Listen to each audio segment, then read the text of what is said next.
Good evening. Good evening. This is a call to order for the Bridgeport Board of Education regular board meeting. Today's date is April 22nd, 2024. The time now is 6:40 p.m. We're going to get started with the first item on the agenda, which is a call to order.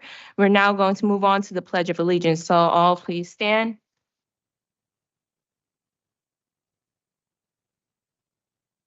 I pledge allegiance to the flag of the United States of America and to the republic for which it stands, one nation, under God, indivisible, with liberty and justice for all. Next item on the agenda is roll call. Madam Secretary Perez.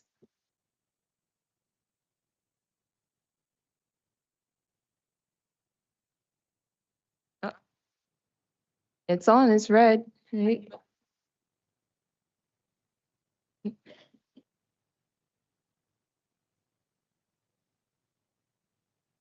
All right. On. Nope.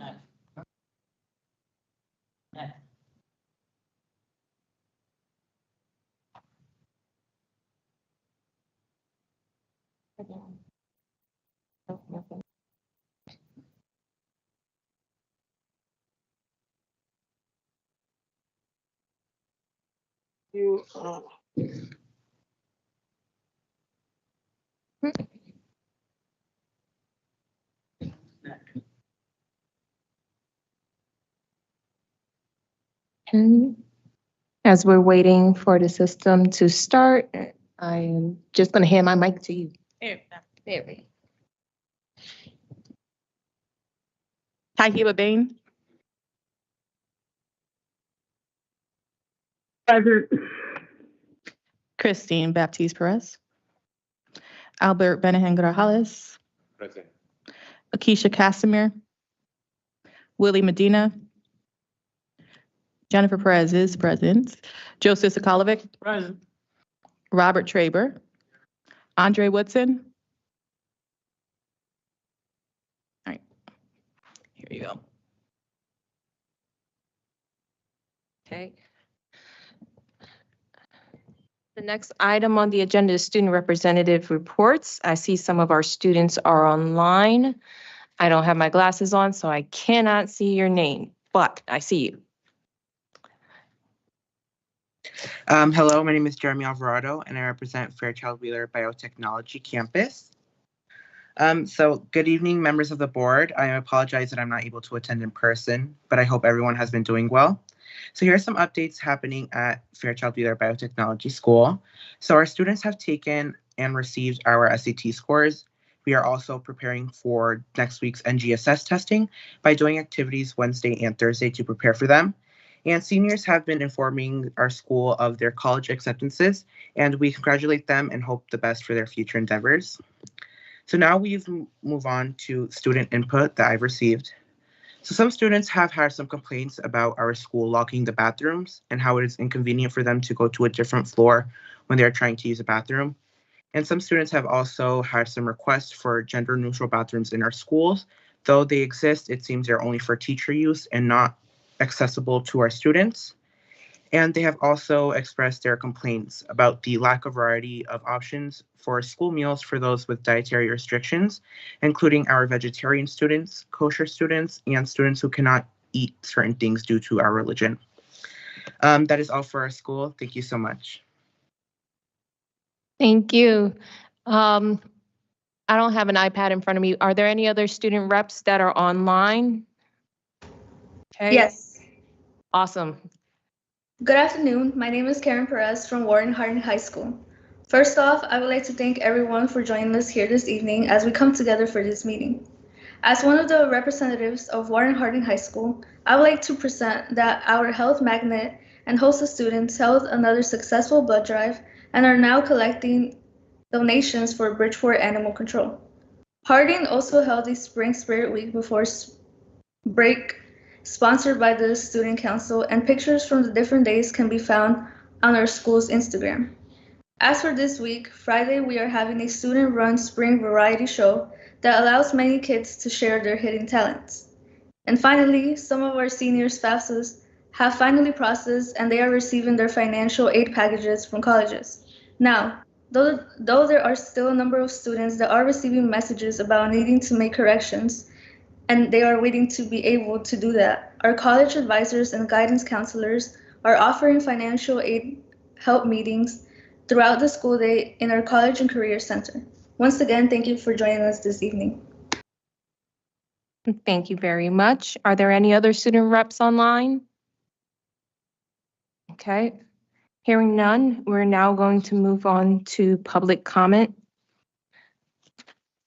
The first speaker I have for public comment, and just as a reminder, 2 housekeeping tips. This is a meeting of the board in public, not with the public.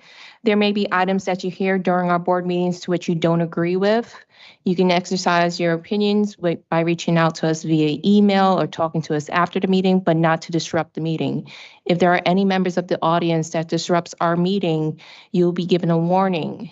After the warning, you may be escorted off the premises. Hopefully, it doesn't need to escalate to that, but I would just want to give that as a housekeeping tip. Also, in terms of public comment, each speaker has 2 minutes to speak. I'll signal to you that your time is up, and then just please wrap up your comments so that way we can have an efficient meeting. So we're going to now have our first speaker, which is Ms. Maria Ramos. Please come up to the podium, and I'll turn your mic on.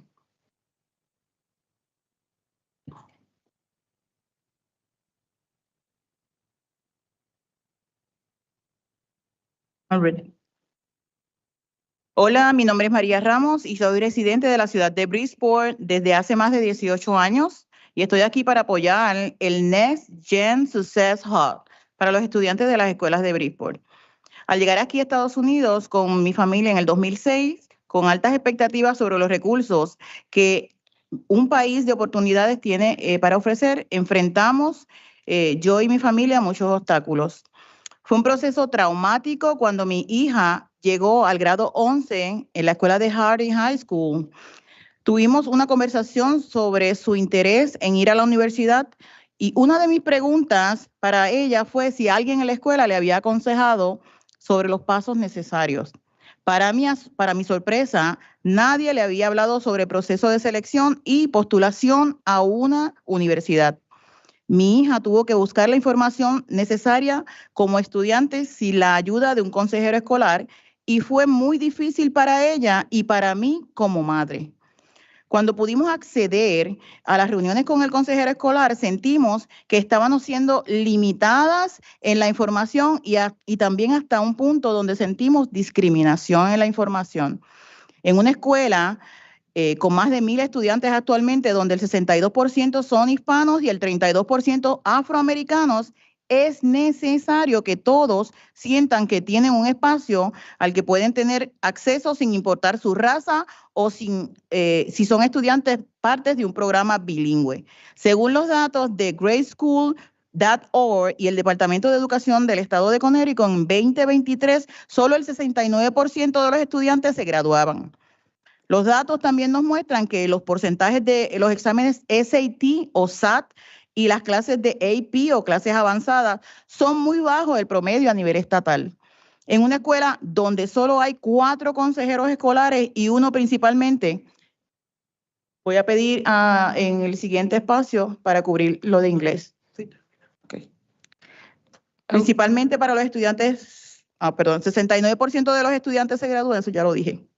En una escuela donde solo hay 4 consejeros escolares y uno principalmente para estudiantes bilingües, es muy importante establecer este programa para que tengan acceso a todos los recursos necesarios para un futuro brillante sin importar el idioma que hablen.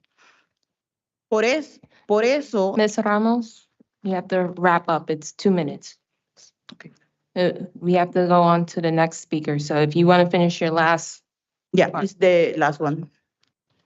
Es por eso que estoy aquí apoyando a los estudiantes de nuestra ciudad en el proceso de comenzar a establecer el programa de Next Gen Success Hub. Como este programa está dirigido por estudiantes, tendremos más información sobre cómo apoyarlos o ayudarlos a ellos, a los estudiantes y a los padres. Teniendo 18 años en esta ciudad, sigo viendo niños de familias latinas y padres que, como yo en el 2006, no tienen acceso a la información necesaria para poder guiar a sus hijos en el proceso de ir a la universidad. Al establecer este programa, veremos un cambio no solo en Harding, sino también en nuestro distrito escolar. Gracias. Thank you.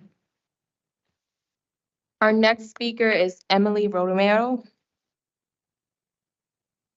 Emily va a leer en inglés mi parte.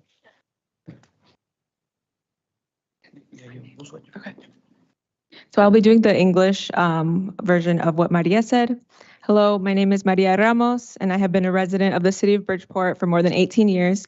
I'm here to support the Next Gen Success Hub for students in Bridgeport schools. Arriving here to the United States with my family in 2006 with high expectations about the resources that a country of opportunity has to offer, we faced many, many obstacles. It was a traumatic process when my daughter reached 11th grade at Harding High School. We had a conversation with her interest in going to college. One of my questions to her was whether anyone at the school had advised her on the necessary steps. To my surprise, no one had told her about the process of selecting and applying to a university. My daughter had to find the necessary information on her own as a student without the help of her school counselor, and it was very difficult for her and for me as a mother.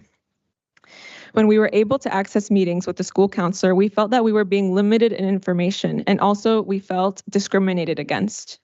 In a school with more than 1,000 students currently, where 62% are Hispanic and 32% are African American, it is necessary for everyone to feel that they have a space that they can access, regardless of their race or if their students are part of a bilingual program.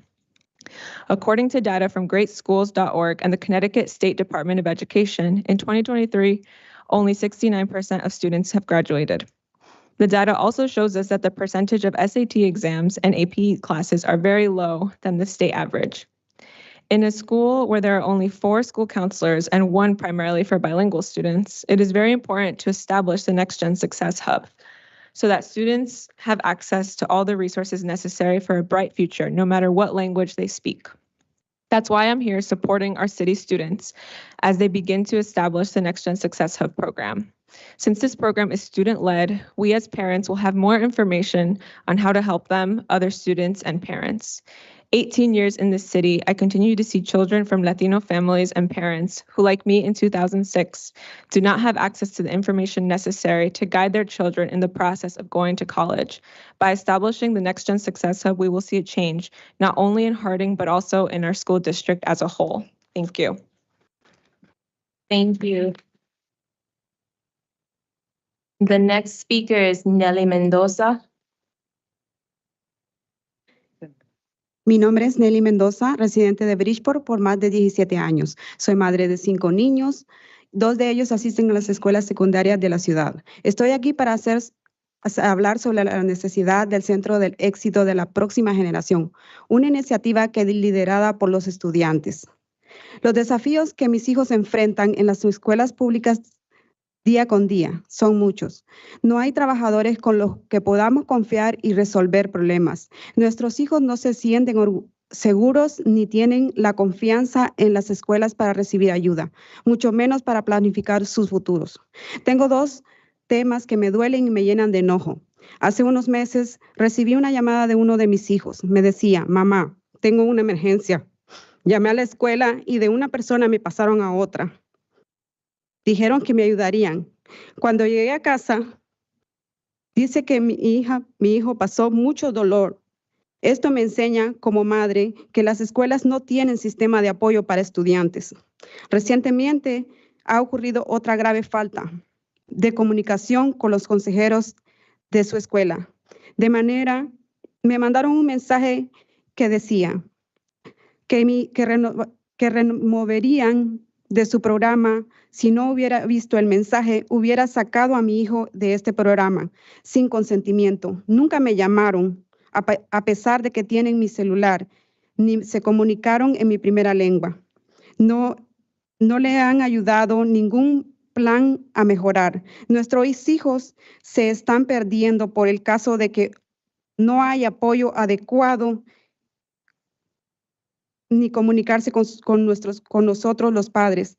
Yo pienso que todo el personal, tanto docente como trabajadores, deben ser amables, brindar una sonrisa de bienvenida. Nuestros jóvenes viven en un mundo donde los adultos están demasiado ocupados y la tecnología llena ese vacío para muchas veces para un mal destino.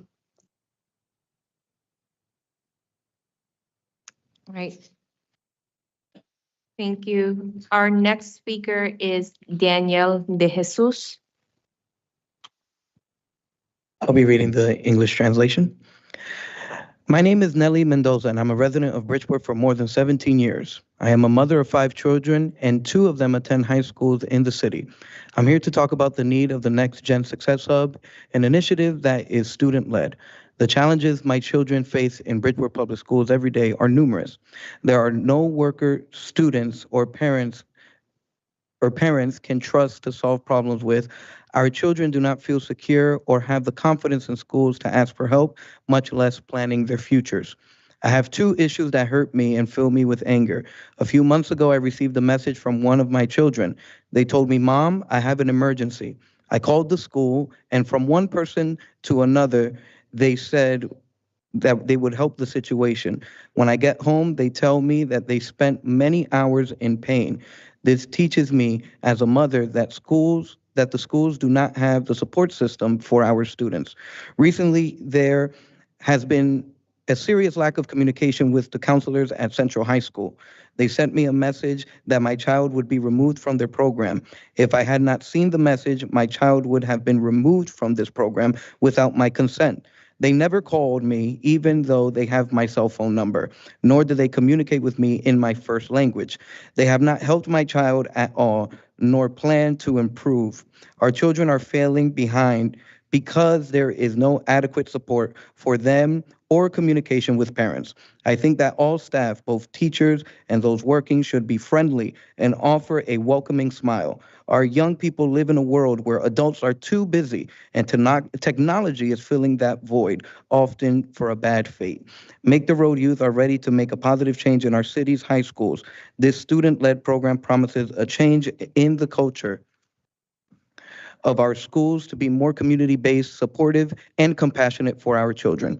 Part of our center's work is also to connect families and parents to college workshops and other resources.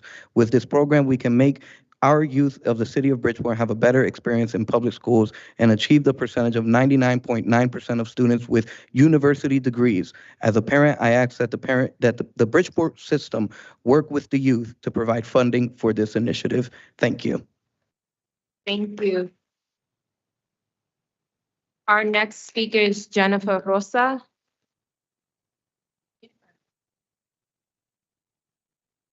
Good afternoon. I'll be saying this testimony on behalf of my sister Rosa. Hi, my name is Rosa Pugo. I'm from Bridgeport Public, Connecticut. I'm a student at Basket High School. I'm here to talk about improving student outcome in Bridgeport with the hub. I'm a special education student, and I feel upset when I see the data on how low the college matriculation rate is in Bridgeport Public School. I struggle in school, and thinking about my future makes me feel worried. Not only do I still struggle to read, but I sometimes don't know anything because my teacher is distracted. I'd rather spend time on learning and planning about my future. My goal is that I want to improve my skills and become an esthetician. But as of right now, when I think about my future, I feel worried because there's not enough support on the career pathway. I don't know where to get this information or how to start. As of right now, I have not seen any guiding counselor at all. This is not easy for me as a student. I need additional support to access this help. These resources are currently not accessible to me in the student system. It's letting me fall behind. Many students are affected by this on how low there's not enough support by the by the teachers and guided counselors. We could fix this problem by adding more support on the college process by funding the hub. I care about my future because it is important for me to be prepared for the real world and many other students as well to be successful in their college process. We need to feel confident and comfortable that we are making the right best choices for ourselves. Thank you for hearing my story. We also demand you that you work with us and involve us in discussion about our futures. Help us make our proposal come reality. Thank you. Thank you so much. All right, I'm gonna apologize if I mispronounced this, but Aranza Gonzalez.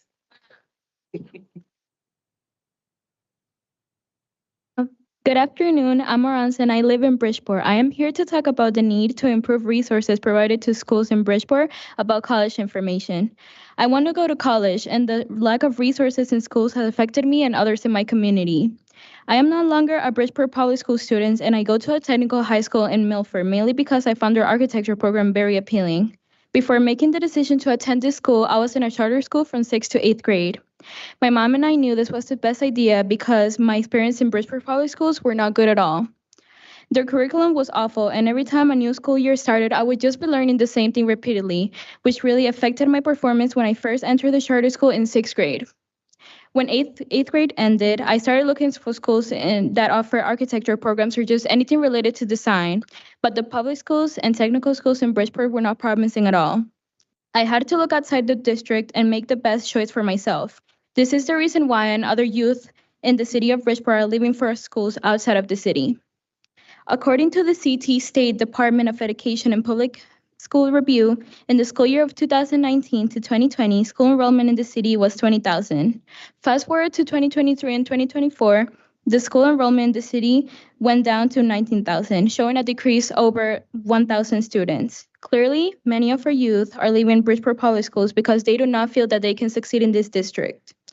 This directly affects funding and shows that Bridgeport Public Schools needs to do better. Now, imagine a program inside the public schools that would bring the career exploration that I wanted. Imagine a place where I could feel confident in my ability to learn about my future options and be supported. Having said that, we ask of you to finally take action into making a better future for all students in Bridgeport by working with us to fund the Next Gen Success Hub. Bridgeport Public Schools needs the hub because I deserve better and the students deserve better. The fact that students continue to leave the district shows why Bridgeport Public Schools should really hear our voices and work with us to fund a program that fosters a college-bound culture. We have waited too long for this, so we need the change. We want to work with you to make this program a reality, and we have reached out to every Board of Education member and everyone of the Superintendent office, so please support us. Thank you. Thank you. Our next speaker is Jess Resto.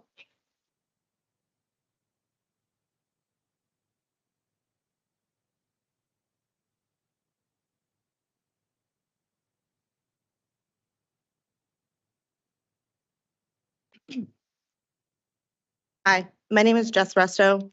I wanted to take a moment to address some concerns that have been weighing heavily on my mind regarding the Board of Ed meetings and the overall atmosphere of respect and decorum. Firstly, I believe that respect is something that should be earned, not simply given. While it's understandable that we all desire respect, it's important to remember that it's a two-way street. In order to receive respect, we also must be willing to give it. Unfortunately, since the change in leadership, I've noticed a lack of respect and transparency being displayed. There have been instances where individuals have been demeaned, policies and procedures have been disregarded, and certain members have been excluded from committees. This behavior is not conducive to a healthy and productive environment. One particular example that stood out to me was during the city council meeting when the superintendent presented the budget. A city council member raised a valid concern about a discrepancy between a page in the packet and the slide being shown. The superintendent dismissed it as a fluke or a mistake at the time. However, an article published today in the Connecticut Post clearly contradicts the superintendent's claim. This is deeply disheartening and raises questions about the integrity of our leadership. Given the current state of affairs, it is evident that there is a severe lack of trust among parents, staff, and even students toward the board. In order to restore the faith and confidence, I still strongly believe that an independent investigation is necessary. This will provide an unbiased assessment of the situation and help rebuild the trust that has been lost. Thank you for your time and listening to my concerns. I hope that we can work together to address these issues and create a more respectful and trustworthy environment for everyone involved. Thank you. Thank you. The next speaker is Ann Trespasso. Good evening, everyone. At a prior meeting, I emphasized that you cannot arrive at a desired product without a valid process. Tonight, I stress that the ends do not justify the means. Indeed, how something is done matters as much, or if not more, than what is done, especially in a public organization that is meant to represent the best in Bridgeport. The leadership of the BOE are not doing their best. Here we are tonight after skipping a BOE meeting one that was first Zoomed out and then canceled, the second one in 2 months. If actions speak louder than words, and we know that they do, the message being sent is that communication is not important, that the discussions at meeting is pro forma, and that the real decision-making happens behind the scenes, such as whether to have a board meeting or whether to close the Bridgeport Learning Center, which we will not be discussing tonight. And since the BLC is a special program and not a school, it can be closed without going through the proper procedures, including communication with the students, faculty, families, and other members of the BOE. It is a sad moment when lessons have not been learned about following protocols and a sleight of hand is done with a focus on semantics. BLC is a special program and not a school, so it does not deserve the due process afforded a school. BLC educators have made it clear, very clear, that they cannot offer what the students need if the learning is split up at different schools. Listen to them and remember that there are 9 members of this board, a directive that the community made very clear during the forums. Thank you. Thank you. Our next speaker is Albert Benahan Grajales.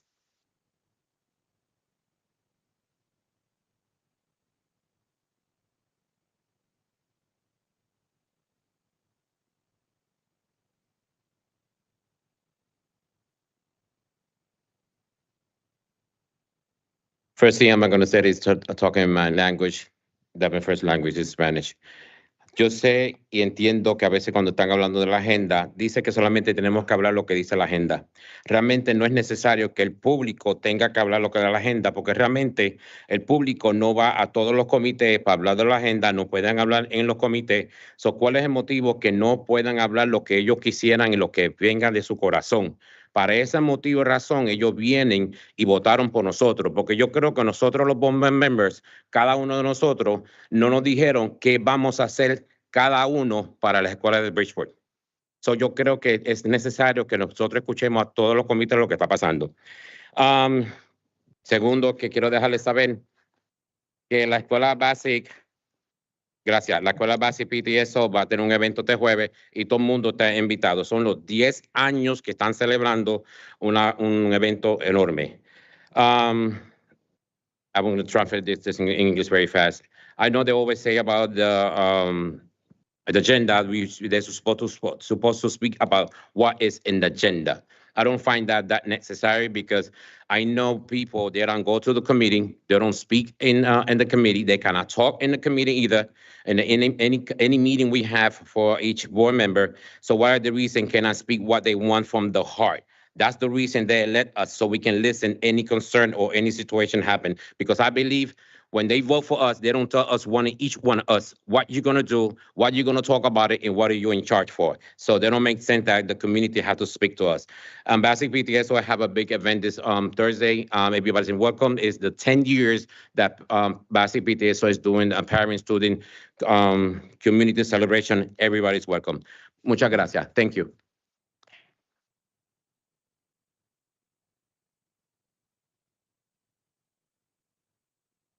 And that concludes public comment. The next item on the agenda is minutes. The first one is approval of minutes from the special meeting, March 18, 2024. Ms. Perez, let me turn your mic on. Make a motion to approve the minutes from the special meeting on March 18, 2024. There's been a motion to approve the minutes. I think I heard a second. It's been seconded by Mr. Sokolovic. Are there any changes or edits to the minutes? Hearing none, we'll vote on it. All in favor of approval of the minutes from the special meeting, March 18, 2024, say aye. Aye. Any opposed? Any abstentions? Hearing none, the motion passes unanimously for the minutes from March 18, 2024.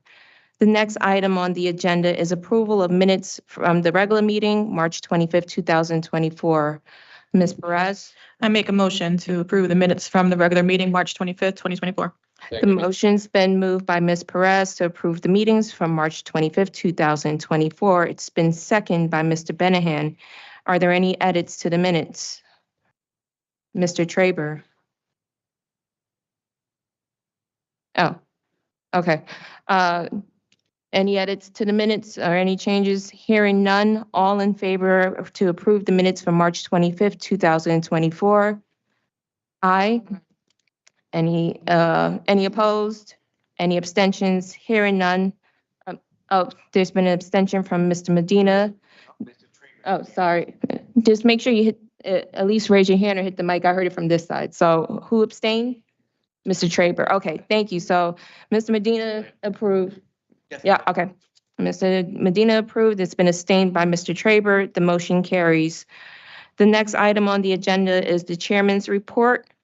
I had the opportunity this month to attend the Caribe basketball gala over the weekend, just at the start of spring break.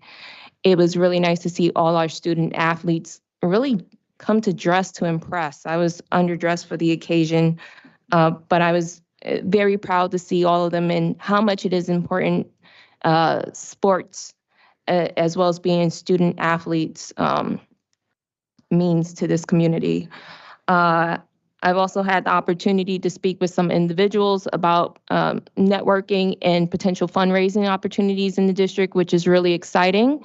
Don't want to say anything to jinx it, but I hope it does come into fruition as more people are seeking to build partnership and community with the Bridgeport Public Schools.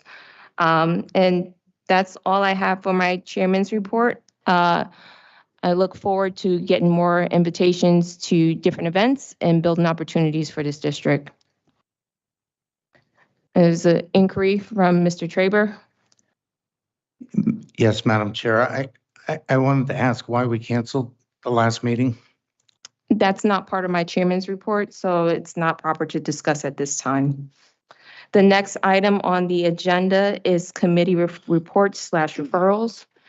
The first committee we have on is Facilities and Finance. Facilities and Finance is chaired by the Vice Chair of the Board of Education, Ms. Akeisha Casimir.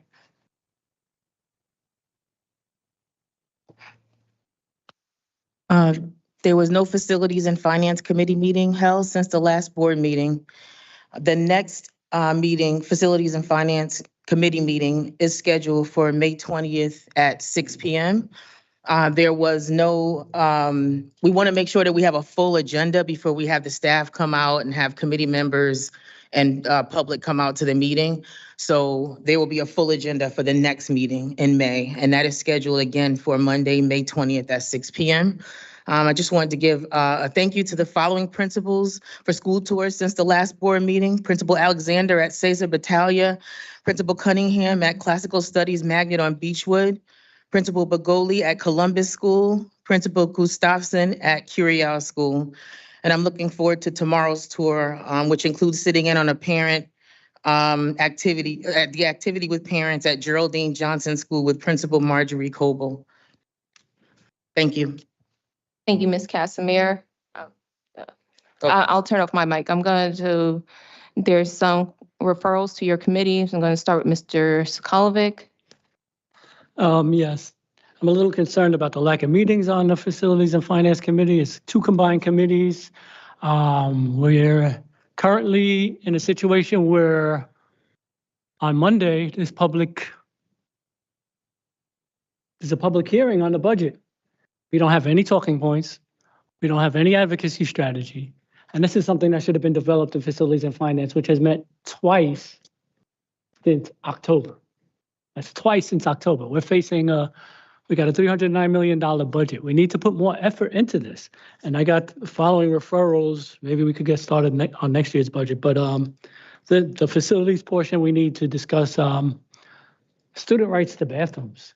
I mean, meeting after meeting, the students are coming to us with bathroom issues. Be it that the bathrooms are closed, or be it that the bathrooms are not gender neutral or whatever have you. That's something that we need to explore and discuss on the facilities part. Now, finance, it would be great if we got a head start on the budget deficit because we know we are not going to get $20 million, which we asked for. So we need to start early rather than later, because as you can see, contrary to popular belief, there is a timeline and there is a deadline on budgets. We need to get a plan, because if we fail to plan, we're going to fail as a district. Our students and families deserve better than what we're giving them. Thank you. Next speaker is Mr. Traber, referrals to facilities and finance. Yes, following up on what Mr. Sokolovic just talked about, is there any plans for turning out at Monday's City Council public hearing? I'm asking the chair. Are we doing anything to present at that meeting, Madam Chair? It's up to individual board members to come up and speak if they choose to feel so. In the past, in my 3 years on this board, My it's question is never been a directed to the planning. committee chair. Okay. As chair, there's never been any formal planning on the committee level to attend, but if anything would like to be added by Ms. Casimir, feel free to add. No, nothing to add. There's no ads. Any referrals? So we're not doing anything for this committee meeting. We're not doing anything for the city council meeting. And as Mr. Sokolovic said, we don't have any talking points for the presentation to give to the parents or the public. Are we posting a notice about the hearing on Monday on Parent Square? We've never done that in the past. Are you making We've a actually referral? we've actually handed out leaflets to parents and posted all kinds of Can you inf- define who the we are? the Board of Ed, the public schools have handed out notices and leaflets about the city council budget hearings in the past. So are you making a referral to committee? By the time we refer it to the committee, the budget will be decided. The state budget and the city budget will be decided by then. If we were meeting Thursday, we could do something, but by the time May 20th rolls around, the state and the city budget, the process will be done. May 8th is the state deadline, and I believe around that same time is the city deadline.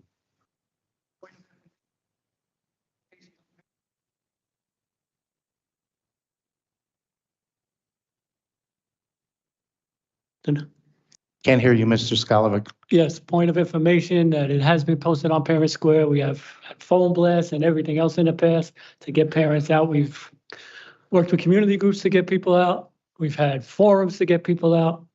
This year, we have nothing to get people out. And if anybody would like a copy of the email or the phone blast that we've gotten in the past to get parents out, I'll be happy to send them. But to say it's never been done is false. All right. Thank you for refreshing my recollection. For anyone that's interested in what to advocate for or our budget, you can feel free to look at our YouTube videos from the Finance and Facilities Committee meeting as to what the budget is looking like in the forecast. I have a second point, Madam Chair. Go ahead, Mr. Traber. I'm sorry to bother you, Madam Chair. It's really disrespectful for the deep sighs. Mr. Traber, your sarcasm is very disrespectful as well. I'm not Please just being present- sarcastic, Madam Chair. When You're you out do- of order. I'm not- If you have a referral to committee, please state your referral to committee. I have a question for the committee chair. All right, great. It is not Present out your of order to question. ask you not to be so Present your disrespectful question. when I ask, say Mr. that I have a Traber, second. Mr. Traber. we Madam have Chair, it students is in the not out of audience. Can we order just to ask you to conduct refrain from yourself being with so decorum? disrespectful when I say I. Okay, we're going to just represent ourselves with the decorum the same way we want to see our children present themselves in schools.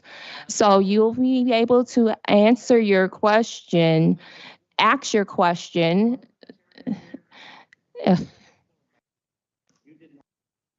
Mr. Traber, this is all about respect. We have board members going up on community during our public comments talking about respect, and you don't respect my role. And that's an issue. I'm going to allow you to have the floor to ask your question to the chair of the Facilities and Finance Committee meeting, but I will not tolerate your disrespect while I'm chairing this meeting.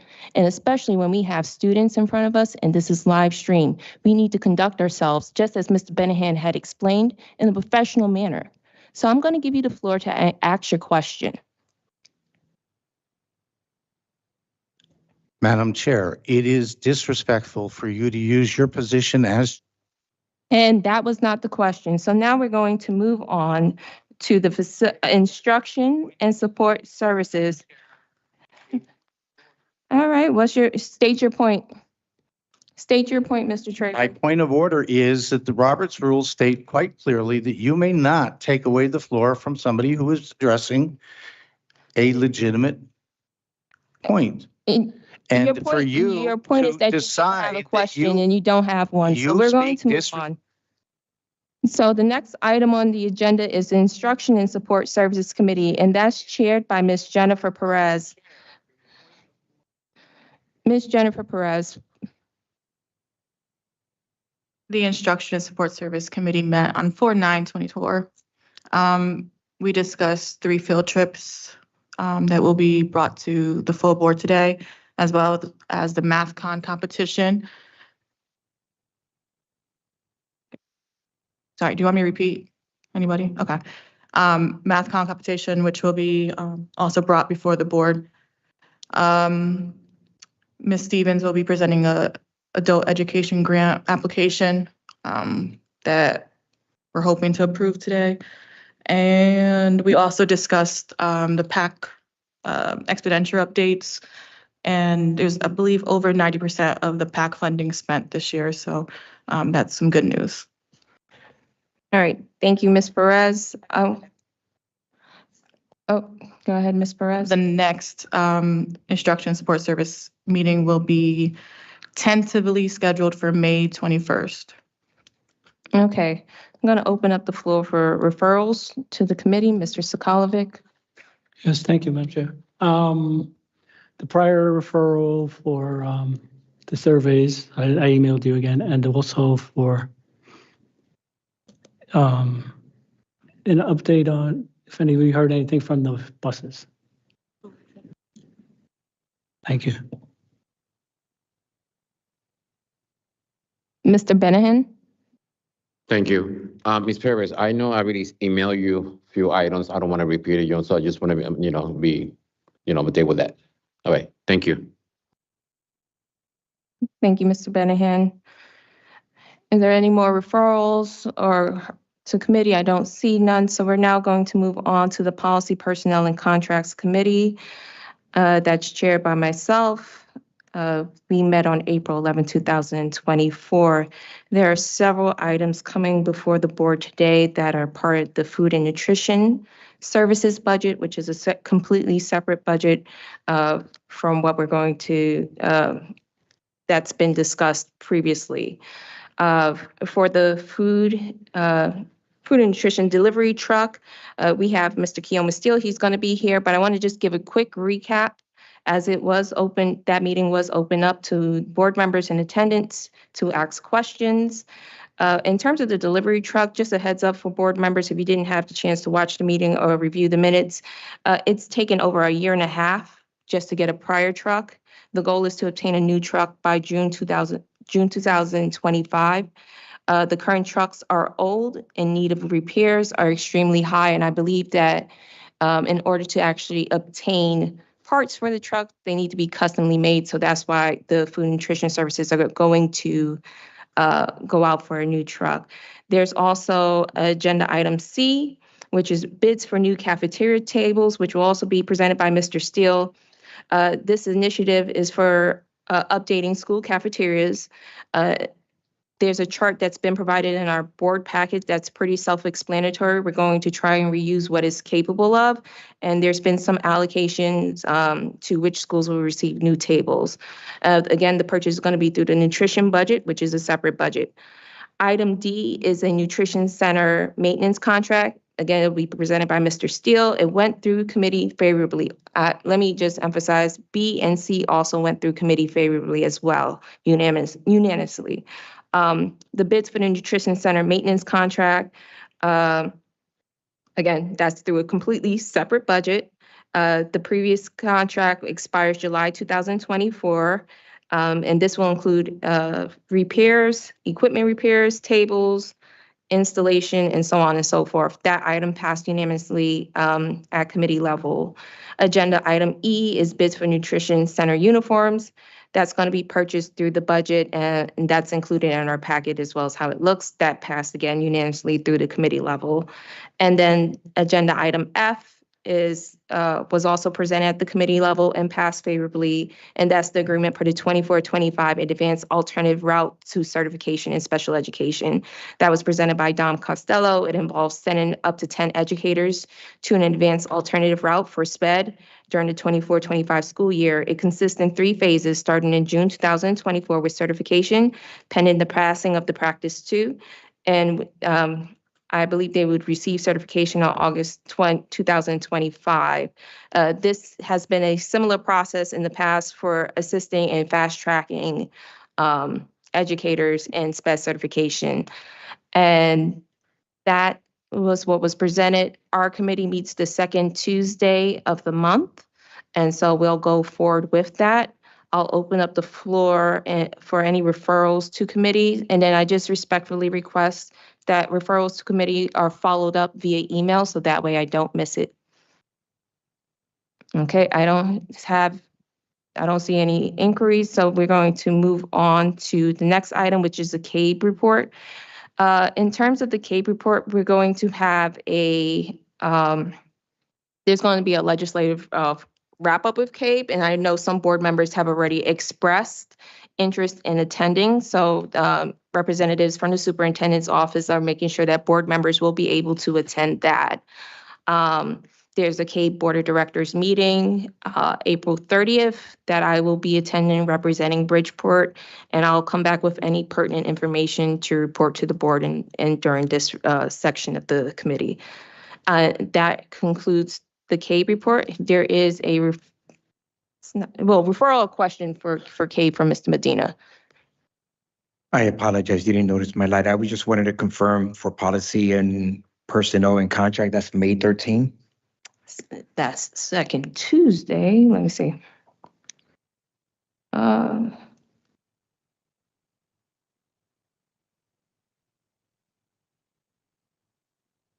Second Tuesday is the 14th. Oh, yeah, I believe our regular meeting is on the 13th. Yep. The next item on the agenda is the superintendent's report.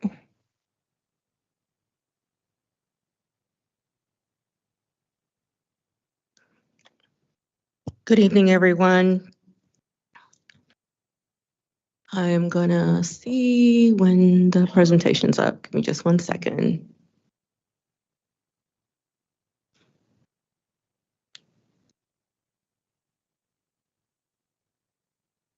Ready? Okay, thank you. Today's presentation is not very long. Can you go to the next slide for me? Is my clickers? Oh. Do I not have it on? I forgot to turn it off for you. Oh, okay, sorry. Okay. It's working, yeah, all right.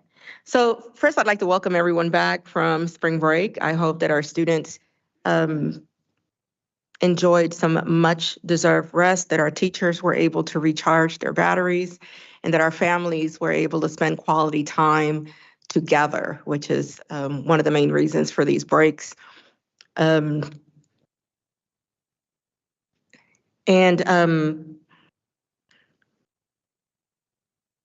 have right now just a few more weeks left in the school year prior to commencement for our outgoing seniors and prior to promotion for our students from their current grade to the next. And I just want to encourage everyone to continue to work really, really hard in order to ensure that you have the most amazing outcomes and that you're able to promote successfully to the next grade, which is what we ultimately want for all of our students.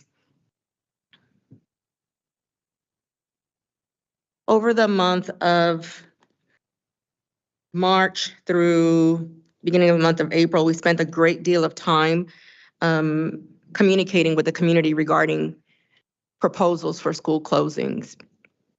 I did note that there was an article in the paper today from the Connecticut Post, and I do have to remark that I was not contacted for comment, nor was anyone on this cabinet contacted for comment. The story that was written is not representative of what I have shared with the city council and what I've shared with the community, nor is the story accurate. And I would really love to encourage the CT Post in the future, if they wish to communicate accurate information to the community, that they ensure that they at the very least speak to a cabinet member or the superintendent for any quotes or any comments regarding decisions that impact the entire community. Today's story is not representative of what has been communicated, nor was it accurate. I'm very disappointed anytime I see things like this occur, because members of our community will, of course, reasonably become upset when we go to the public with information and share what our next steps are going to be, and then a story is published.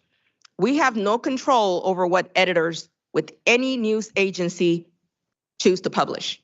I have no control over that. I did not meet with Richard Chumney. I did not talk to Richard Chumney. Where he obtained his information from, I am not quite sure. He did not speak to any member of my leadership team. So in the future, I would just really love to ask any news mediums out there, and I really appreciate the fact that Frank Recchia does indeed attempt to communicate with me or any member of my leadership team. Encourage the rest to do the same so that we're not spreading misinformation and having members of our community becoming unreasonably upset over false information.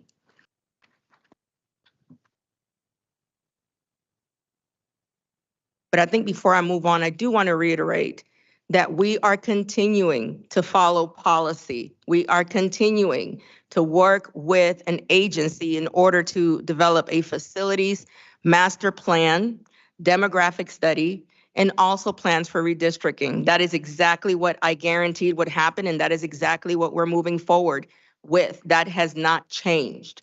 And if at any point anyone has questions about this, please feel free to reach out to my office directly, and we will be happy to provide you with accurate information. So a couple of Saturdays ago, I hosted a retreat with this board. And the purpose of that retreat was multifold. First thing I wanted to do was to foster improved communication among members of the board. I wanted to provide an opportunity for us to really discuss important topics that are relevant to this board. The first, we spent the morning meeting with Edith Boyle and LifeBridge, Edith Boyle from LifeBridge. And we spent the first part of the day discussing trauma in our schools, in our workplace, in our city, and the way that trauma impacts learning, the way it impacts our abilities to be productive, the way it impacts our outcomes, and how trauma plays such an important role in every aspect of communication, every aspect of our personalities. And the second half of the day, we had an amazing leader from Great City Schools, Dr. AJ Cabrile, and we spent the second half of the day discussing board priorities, specifically the need for boards to focus on student outcomes in every single action that is taken in our board meetings, throughout the community, and in every aspect of school leadership to support the superintendent by setting goals that the superintendent needs to achieve. And that was actually a really productive meeting. The entire cabinet attended the meeting with the board, and we actually spent a delightful day with each other where there was no conflict, no strife. Am I telling the truth? We did not have any sort of friction. It was the first time since I arrived in July that I was able to have a successful, positive, incredible, great meeting with this board. And my hope was that that trend would continue. And I know that it's a process, and I know that we have a lot of work to do as a team of 10, because we're a team of 10, myself and the 9 board members, in order to get there. But it's my hope that as we continue to have these critical conversations away from the public eye and off camera, which is part of that critical process of vulnerability and authenticity, that we will be able to focus on talking about student outcomes. We had a very beautiful presentation from parents, students, and leaders from Make the Road today, which implored this board and this district to focus on just that, student outcomes, how every decision that we make impacts our ability to support our students in having critical information, positive and productive learning experiences, and successful academic outcomes. Our sole reason for existing as a school district is to ensure that every single student has successful academic outcomes and opportunities for success. That's our sole reason for existing. So as we continue to have these critical conversations, I really want to encourage every single member of this board to keep student outcomes as your focus. Not inputs, not outputs, outcomes. What are our students achieving? I want to be able to talk about how our students are performing along the continuum from pre-K all the way through their elementary careers, their middle school careers, and their high school careers. And what we are doing, what plans we have, what we're implementing this coming fall, with or without $16 million additional dollars, we will be making these changes.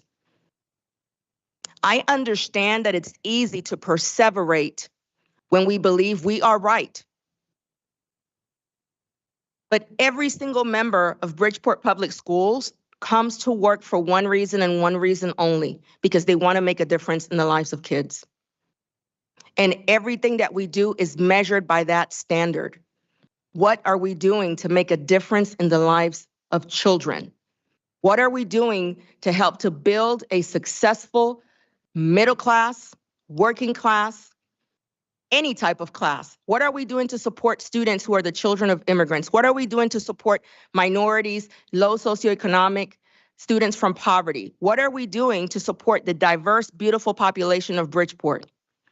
What are we doing to ensure our teachers have the training, capacity, and support and the pay structure that they need to sustain their efforts? What are we doing to ensure that we provide students with the best possible learning environment? Those are the questions that we want to answer. And we can't perseverate on items that take us away and take our focus away from those topics. It's easy to do that and to fall through the rabbit hole of arguing, of one-upping each other, of wanting to be right, and to forget that the reason we're here is for children. I do not ever forget that the reason that I accepted this position was to change lives. I am imploring every single board member at this table, before you speak, think about how your words are adding value to our students being successful and having successful outcomes. I arrived at a failing district, 4th lowest in the state of Connecticut, with a mess of a budget, with very few scalable structures for success in our schools. And I have been working diligently for the last 8.5 months to transform this district for this community and for these kids. At this moment in time, not tomorrow, not next year, not with the next superintendent, but right now. I have a group of students right now that are going to graduate, and we will not have another opportunity to intervene on their behalf once they walk across the stage. But for every group that exits, there's a new generation of students that comes in, and we have an opportunity to make different choices and provide them with different opportunities. I need this board to have that as their focus. It is not that difficult for us to be civil to one another. This is not reality television. These are the real lives of children in the city of Bridgeport. So I am imploring you. We've already had one retreat, and I hope that we will have many others in similar vein to the one that we just experienced, where we can all come together and agree. but I am imploring you to let bygones be bygones. I could sit here and I could argue that I've had people deliberately make my life and my family's life a living hell since I arrived 8 months ago. I could say that.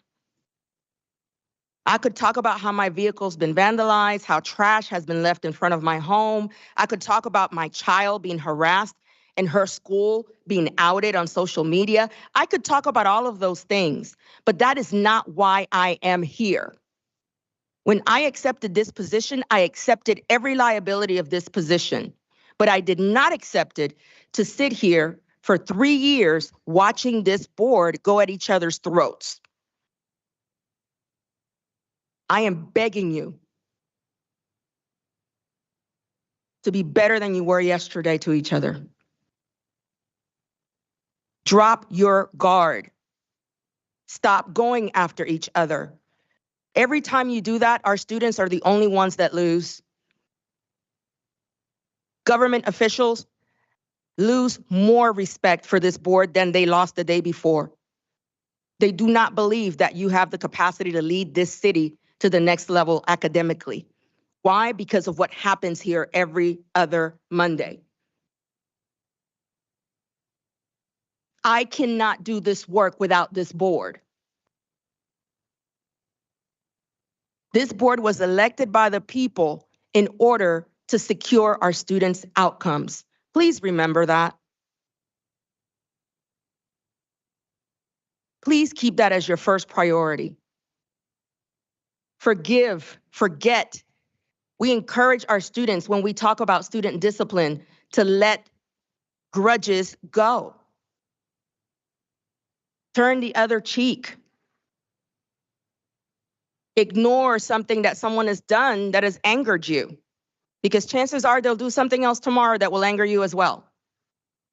We're humans and we're flawed. I don't know anyone at this table who's perfect. I need to be able to know that whenever we have a retreat, we're going to be better than we were before. Otherwise, there's no point in continuing these exercises if we're going to continue to behave the same way. Everyone walked away that day feeling like they had an epiphany, feeling like they were going to be better, like things were going to be better. I was excited, encouraged by what we're going to be able to accomplish as a team of 10. But I really don't want to continue using my superintendent's report to encourage this board to be better. Be better despite what someone else does.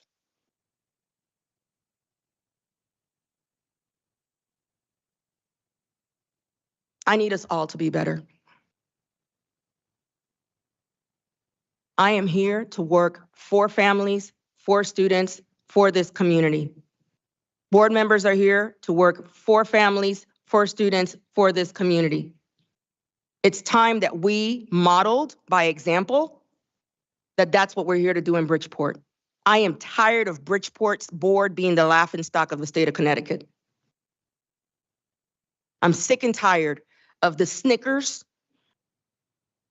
when people ask me what district I represent. The lack of belief that we can ever lead our students past failure.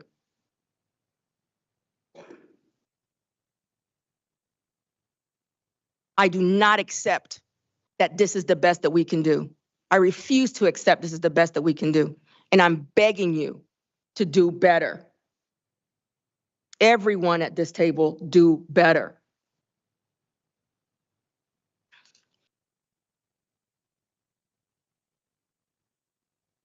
Moving back to my superintendent's report. We had a turnaround arts student showcase, which occurred in Washington, D.C., and we were beautifully represented by many of our students who had an opportunity to represent us at our nation's capital, doing what they do best and showcasing their talents. And I just want to thank Ms. Henry. I don't see her here, but I know that she was a big part of planning this showcase. So thank you so much for providing these opportunities for our students. And I hope that we will be able to see more of our Bridgeport students having opportunities to travel, opportunities to learn with other students throughout the country, and opportunities to lead in experiences that will be unforgettable for each of them. Prior to spring break, I attended a city council budget hearing with members of the city council finance committee, and was able to share with them expectations and needs, and why those needs were so critical to the budget of this district, and how their decisions would impact our ability to move forward as a community and our ability to obtain student outcomes that are positive student outcomes for the city of Bridgeport. And I even also shared with them just a suggestion, which was to consider a mill rate just for education, a line item, a budget line item just for education, so that we can have scalable, reliable budgeting year after year in the city of Bridgeport. Is that the best idea? Probably not, but it's an idea. And I did not want to go before our city council without having a recommendation for looking at the problem from a bigger lens. I really want to make sure that we can go to them every year discussing our outcomes and what we're accomplishing as a district, what our students are learning, how they're growing, how they're exceeding, and how they're being successful in Bridgeport Public Schools. And then as a side note, ask them for additional funding to do the work if it's needed, right? But there are also pieces that we can do better. We've now hired a grant writer to ensure that we can go after federal dollars that are critical to our growth. We have now put the pieces in place to ensure that our special education department is serving students properly. We are adding additional counselors because I hear you. 4 counselors cannot serve 1,200 students. So we're going to be adding more counselors at the elementary, middle, and high school level to ensure that our students actually have a relationship with their school counselors, and that those critical conversations don't wait until high school, that they're getting successful guidance from elementary all the way until they graduate in 12th grade. So we are talking about exactly what our parents and students are bringing to our attention in these meetings. We are listening very intently to you. We're studying the data, and we're making recommendations reflected in our budget and reflected in the reports that I am taking both at the state level to our legislators and also to our city council and to our mayor. So I want you to know that despite any dysfunction that you may see at this table, I continue determined to do the job I was hired to do. And I'm going to continue to do that job because I am here to obtain student outcomes. We will be attending the city council budget hearing. I encourage all of you to come, and please lend your voice to supporting us in obtaining the support, the financial support needed to move our district to the next level.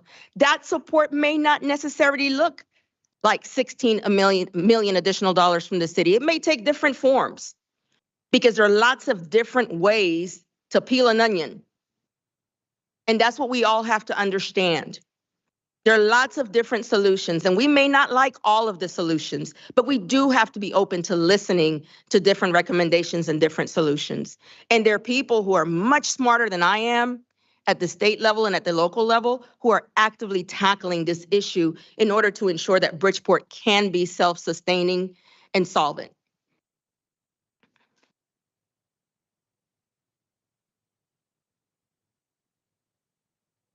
I also had the privilege of meeting with the subcommittee for the Department of Education regarding the admittance of Columbus Elementary into the Commissioners Network.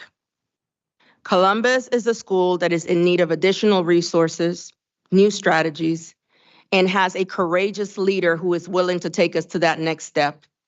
And so I supported Principal Baglioli in that presentation in Hartford so that we could explain to the subcommittee how we plan to do things better and differently at Columbus Elementary.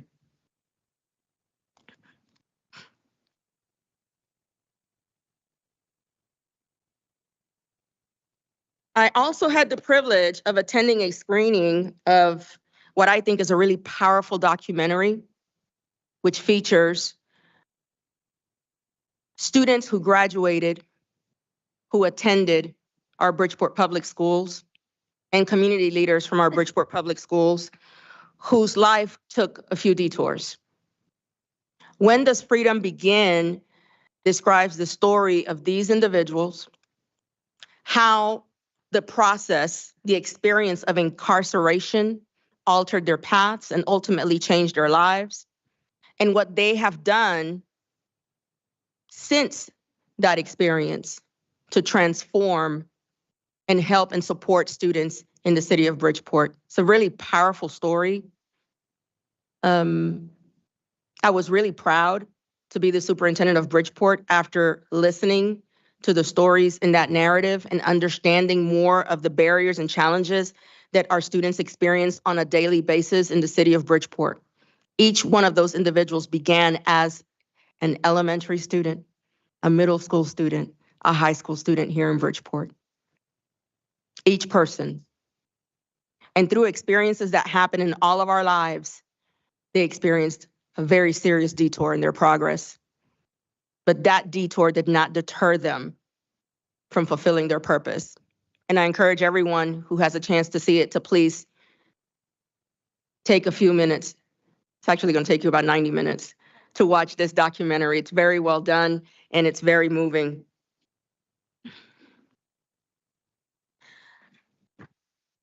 I was asked to attend the Caribe basketball and cheerleading banquet, and it was a delightful experience. Our students, as Madam Chair said earlier, were dressed to impress. Just to see the pride that parents experienced as their students were celebrated for their athletic achievements was incredible. I firmly believe in the power of extracurricular activities and sports in schools and how they help to engage our students, how they help to develop their learning capacity, their emotional capacity, their ability to share, cooperate, and work together effectively. I really believe in the power of sports, and I really applaud Caribe for the work that they're doing. I applaud all of our partners that are working to support our students in developing those very important self-discipline and self-agency skills that we learn through sports. And I just want to again congratulate students for their achievements. It was phenomenal. I was also able to spend some time this past Friday with Beachside Soccer Club. They hosted a free week-long soccer camp for our students in Bridgeport. Very well attended for our middle schoolers. It was great to see our students learning the beautiful game of soccer, learning new skills, and learning leadership skills at the same time in the work that they do at Beachside. They're a really proud and committed sponsor of programs in our district. They partner with us beautifully to support our students. And they partner at the stage that I actually met one of our former students who graduated from Bridgeport and actually attended Harvard University and now has a successful career. And I won't say where because I don't want to out this person, but it was great to see him there paying it forward and supporting other students. And he also now chooses to live in Bridgeport.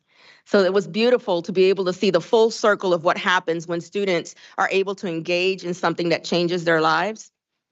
And it continues to feed their spirit and their soul through their entire educational career. So thank you to Beachside. It was a beautiful event, beautiful camp. And thank you so much, George, for helping to bring Beachside to Bridgeport. Really appreciate that partnership. So that concludes my superintendent's report. Hopefully I haven't offended anyone. And if I have, it's never my intent to offend, simply to express my feelings from the heart for our students and for this community. Let's all do better. Thank you. Okay, I'll open up the floor to board members regarding the superintendent's report. I'll start off with Mr. Traber. Yes, Madam Superintendent, if I could ask the question I tried to ask earlier. You mentioned the facilities review. Do we have any update on the process of getting a contract with party to do the facilities review? Yes, we are nearly at a stage where we hopefully within the next week or two will be able to come to you with a report regarding progress. We are working with a company off of the state bid list, and they are right now working through the process of gathering all of the information in order to give us a quote for the cost of all of the work that we have requested, because it's a big ask and it's going to involve the assessment of every single facility in the district. And would that then be presented to the Facilities and Finance Committee? Yes, it would be presented to the Facilities Committee first and then to the whole board. Thank you. Okay, Mr. Benahan? Thank you, Madam Chair. Thank you, Dr. Camila David, for your report. And thank you for clarifying about Bridgeport Learning Center. It's very important. But my question for you to be clarified, because that's what the community want to know. So Bridgeport Learning Center is not going to be closed in the summer like the news say. I know it's going to be a process, like you say, policy, and we okay with that. But it's not going to be closed like they say for the summer, right? I still need to go to Bridgeport Learning Center to meet with the staff and the students. I haven't even had the opportunity to do that yet. So we have many steps to cover before we come to the closure of any of these programs, including the Bridgeport Learning Center. Thank you. I want to clear that because the community want to know, want to hear for that. It's very good. It's coming from you. And yes, we have a magnificent day of the board retreat. I wish we can have it again because it was very good. Like you say, I cleared a lot of questions and everybody was, happy. I was happy. I feel very good with the two keynote speakers too. And also, and I know we don't speak about that. Do you know where it's going to be the graduation for 2024? Our graduation is going to be at the same location as the prior year. It's going to be at the amphitheater. All right. Thank you, Dr. Camila David. No more question, Madam Chair. Thank you. Okay, thank you, Mr. Benahan. Ms. Perez? Just want to say thank you for the retreat that we did have a couple weekends ago. It was nice to be in that space and hear from also the cabinet members who, we don't really get to hear from too often on, their motivations and why they're here. So it was nice to be a part of that with you guys. I would just want to say to the board members here at the table, whatever, I don't know how that article got out there and, there's a lot of misinformation.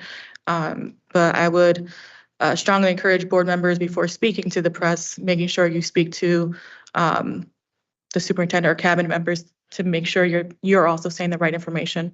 That's all. Mr. Medina?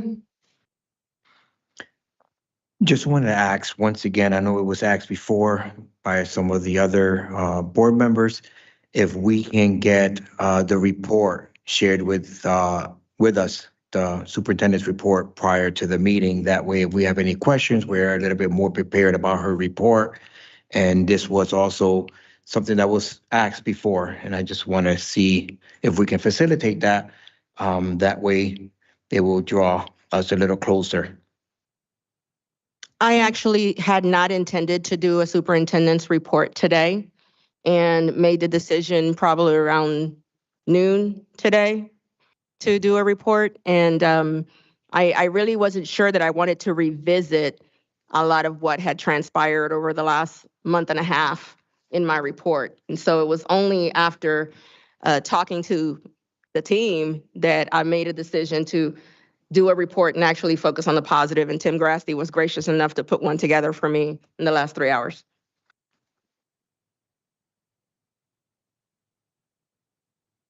So with that statement, would I draw a conclusion that you are going to be able to, once reports are, done ahead of time and you have a plan to have a report, that you would share it with the board prior to the meeting? Because if 3 hours ago, I would have been able to read it 3 hours ago if this report was made and sent to us. Well, the report that I just provided was slides with photos and narratives of events that have been published throughout the media. None of this is anything that you haven't seen before. So there are no paragraphs, there's no written narrative. Everything that I said today was from the heart. So I could certainly make an effort to ensure that I provide you with a report in the future, but like I said, these are pictures and just a sentence of where I've been and what I've done. Nothing suspicious. No, I wasn't looking for anything suspicious. I was just trying to say that if we get the report, whether it's a full report, a short report, or no report, at least we have something that where we can, enter into dialogue prior maybe or during being prepared. That's all. Just wanted to get that commitment from you as it was asked before. And we haven't got a response as far as if that was going to be able to be facilitated. Thank you. Okay, Mr. Sokolovic. Wait, let's try, okay. Excuse me. Yes, concerning the budget, can we please get it posted to Parent Square and get some parents out? Because I don't want them to be surprised that. I couldn't hear you, I'm sorry. Can we please get out notification of the public hearing to Parent Square and on our website? Okay. Absolutely. Thank you.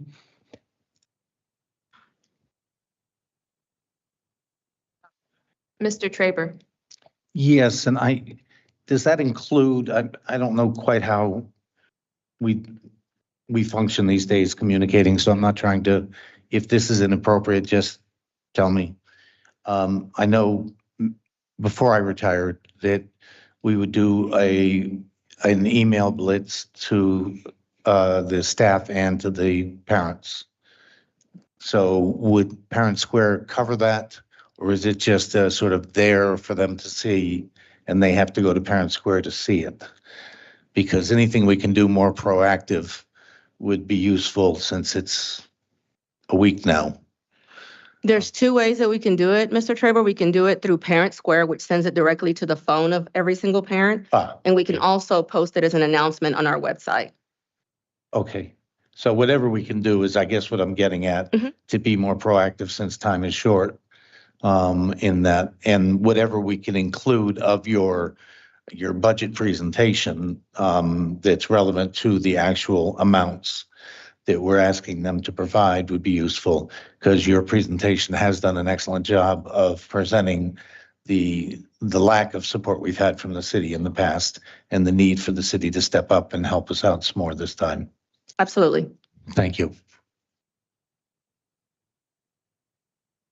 Okay.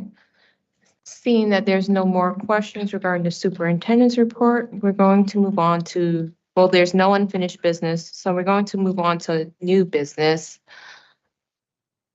And for item A, right now, we just want to take time to recognize Bridgeport educators that were selected, or let me just read exactly off of the agenda. Recognition of Bridgeport educators selected to be recognized at the Bridgeport Public Education Fund Incorporated's 30th Inspiration Awards. Do you have the names of the individuals? I will give you them. Okay, so we have several teachers that have been recognized, as Madam Chair shared, and I'm going to go ahead and name each one of them. First, outstanding teachers, Melanie Cordeiro from Paul Lawrence Dunbar School.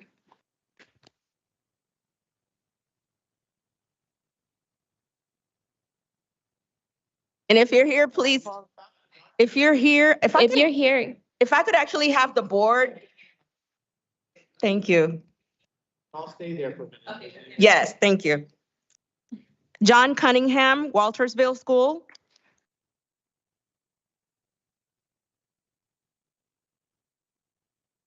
Ashley Delodio, Geraldine Johnson School.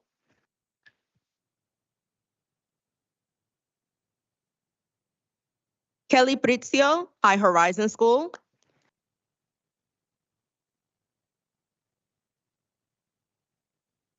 Carrie Romanoskas, John Winthrop School.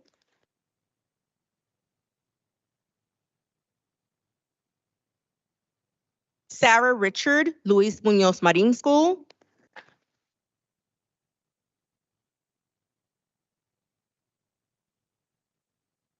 Jennifer Warfield, Paul Lawrence Dunbar School.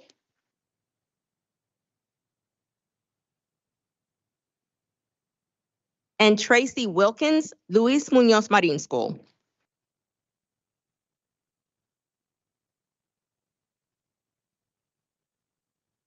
We also have some additional recognitions, and the first is the George Bellinger Leadership Award, and that has been, I'm sorry? If you could come to the front and block us, you Come could just on up. come on up so everyone can see you guys. Yes, I just realized nobody could see you. Thank you. And then if you look up, Yes, yes. I've noticed nobody's come in front of me. There you go. There you go. Yes. No. The blocking is fine. Yes, If you please wanna stand speak up. more this way, no? Okay. Thank you very much. Beautiful, perfect. Stay right there. Our George Bellinger Leadership Award recipient is Miss Francine Carbone from High Horizon School.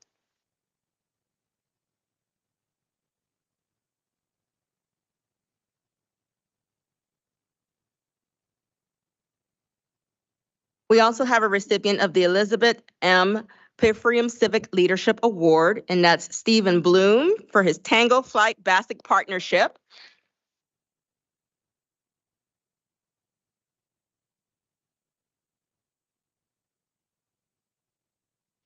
And we have two recipients of the Beard Excellence in Teaching Award.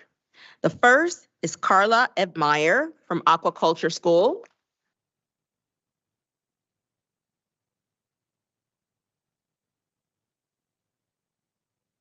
And last but not least, another recipient of the Beard Excellence in Teaching Award, Eric Johnson from Park City Magnet School.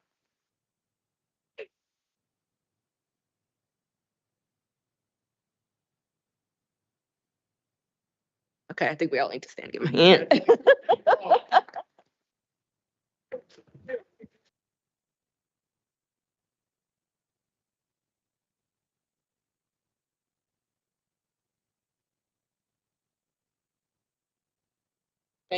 Thank you all for your accomplishments. Congratulations. You make our district proud.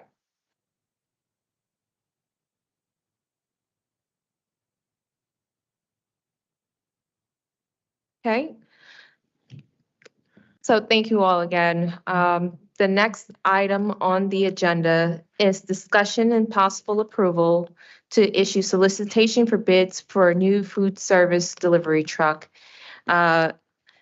This was presented in the committee report, and we have Keoma Steele here to present if there's any questions. All right. Good evening, everyone. Happy Monday. I hope we've all gotten a good bite to eat. I'm reaching out to the full board using funds solely for food and nutrition to purchase some new food service vehicles, two refrigerated box trucks, and two refrigerated non-CDL step vans for daily food deliveries. Based on our purchase from last year where we needed a delivery vehicle, it has taken over a year and now we're a little behind. That truck will be delivered in June, so to be prepared for the 2025 school year, since we have two trucks that are about out, we will purchase them now, so by the time they're ready, we will have them available. Okay, this passed favorably on the committee level. I'll open up the floor for any questions. Mr. Traber? I move to approve Okay, solicitation of the bid for a new FNS delivery truck. okay. So, I'm sorry, I just hear a little feedback. Mr. Traber has moved to issue the solicitation for bids for the food service delivery truck. It's been seconded by Ms. Perez. We are now in debate. The maker of the motion has the opportunity to speak first. And so if there's anything that needs to be said, Mr. Traber, you have the opportunity to speak first. No comments. Okie dokie. Mr. Benahan, you have your hands up. Yes, thank you. I have a question. I know 2 years ago, I believe they really buy a truck This is that we still have the same truck, or this is the same truck we were talking about 2 years ago? No, this is the same truck from 2 years ago. We have not received it yet. It's a Wow. custom-built truck that needs special refrigeration requirements, so it takes time to build the chassis, then build the body, then take it to the refrigeration company to seal it and add that equipment. Oh, wow. Thank you for letting us know. I thought you already got the truck a long time ago. No. But thank you for the update. All right. Thank you, Madam Chair. No more questions. All right. Thank you, Mr. Benahan. Mr. Sokolovic? Yes, thank you. Just for clarity purposes and maybe for the people watching, the nutrition budget has to be spent on nutrition, correct? It can't be spent outside the nutrition department and with very limited exceptions. Correct. And this new truck is definitely needed for the district, correct? Correct, because we service all of the schools and feed all of the students, we need to ensure that we have a proper delivery method in place and backups. Thank you.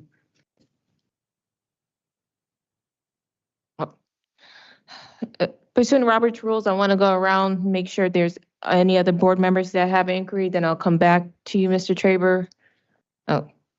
Oh, present in person is Mr. Woodson. Oops. Someone should have gave me a heads up. Okay, I'll just go down. Do you have any comment, Mr. Woodson, this past, while we were at the committee level? No comment. Okay, Ms. Perez? Okay, I don't have a comment. Ms. Casimir? No comment. Okay, Mr. Medina? Okay, and now come back to you, Mr. Traber. Yeah, just because of what was asked by Mr. Benahan, how come it has taken 2 years? If it's been 2 years, why is it taking so long? As I mentioned earlier, it takes time to purchase the chassis, then I heard that. then that goes to another company to install the box of the truck. The chassis is just the base, the wheels, the driver's seat. Then it needs to go to another vendor to install the refrigeration of the box truck. So it goes through 4 different manufacturers before we receive it. So this bid is another stage of the manufacturing process? Yes, it's on its final stage. Okay, thank you. I apologize. Ms. Bain, did you have any questions or comments regarding this? No, ma'am. No, Madam Chair. Okay. Seeing, oh. Yeah, okay. Yeah, just a quick follow-up to Mr. Traber's question, because it does seem like a long timeline for one truck. I'm sure there's supply chain issues in each of the manufacturing processes. Manufacturers have slowed down on a lot of items due to the shortage of materials and stuff. I'm sure that had an impact as well. Yes, that supply chain issues did have an impact, but we've adjusted the specifications to make it more, the new trucks that we purchased a little bit more streamlined so we can have it easily repaired. Thank you. Okay, seeing no other hands up at this time, all in favor for the issue of solicitation of bid for a new food service delivery truck, all in favor? Aye. Any opposed? Any abstentions? Hearing none, the motion carries unanimously. The next item on the agenda is discussion and possible approval to issue solicitation for bids for new cafeteria tables. Again, this was presented at the committee level as discussed. The motion passed unanimously, and also the information is in the chart in the packet. If there's anything, Mr. Steele, you'd like to add to it, please feel free, and then I'll open up the floor for board member questions. No, I just wanted to reiterate that we are using funds solely for food and nutrition to better the service and style of the cafeterias and the way the students are eating. And we would just like, we've received a few requests in the beginning of the school year for updated cafeteria tables by some principals. And after reviewing, I've decided that we should move forward with upgrading all of the cafeteria tables in the selected schools. And some of those schools actually have decent cafeteria tables that we can refurbish, that we're going to refurbish into some of the older schools to give them also a better look and appeal. Okay. So I'll open up the floor for board members. Mr. Benahan? When you say cafeteria tables, it's gonna be like the one we have here in Fairchild Whaler, or are you gonna still the same one, the long ones, the old ones?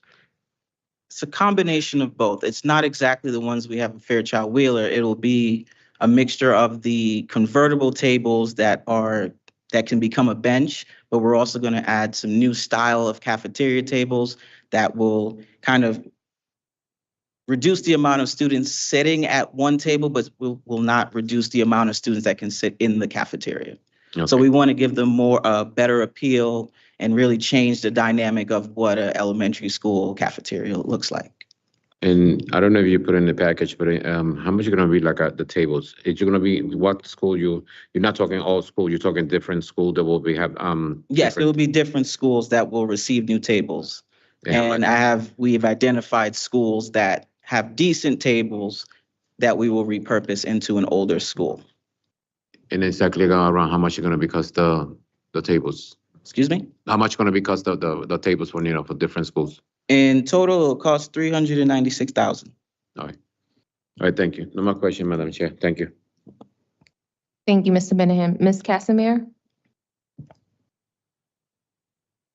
I know that the salvageable, like the recyclable tables are stored at the warehouse on Connecticut Avenue, but what happens to the non-salvageable furniture? Like, does that go to the city dump or does it go somewhere else? Just wondering. No, the non-salvageable tables will be removed by the company that will install the new tables. Perfect, thank you.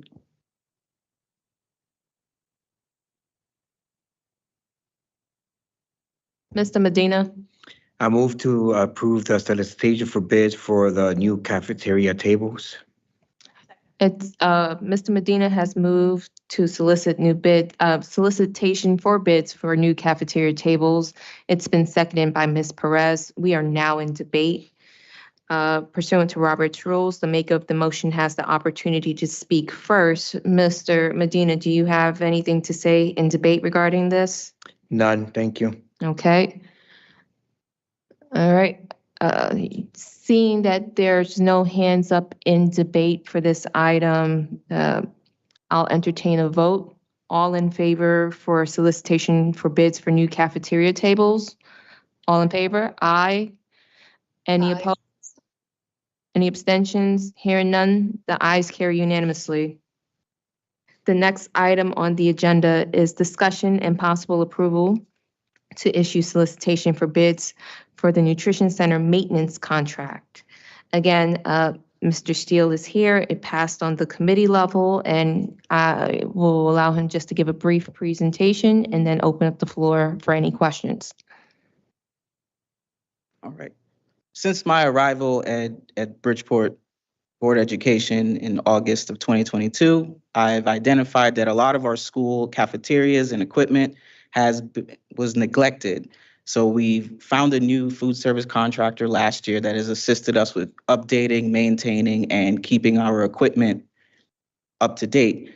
And that bid expires in July. So we would just need to go back out to bid. Hopefully we will get the same vendor, but if not, we would just need a maintenance contract to take care of our refrigeration, electrical, and heating equipment. Okay, thank you. Ms. Perez? I make a motion to issue solicitation for bids for Nutrition Center maintenance contract. I heard something from that side and I don't know from who. Okay.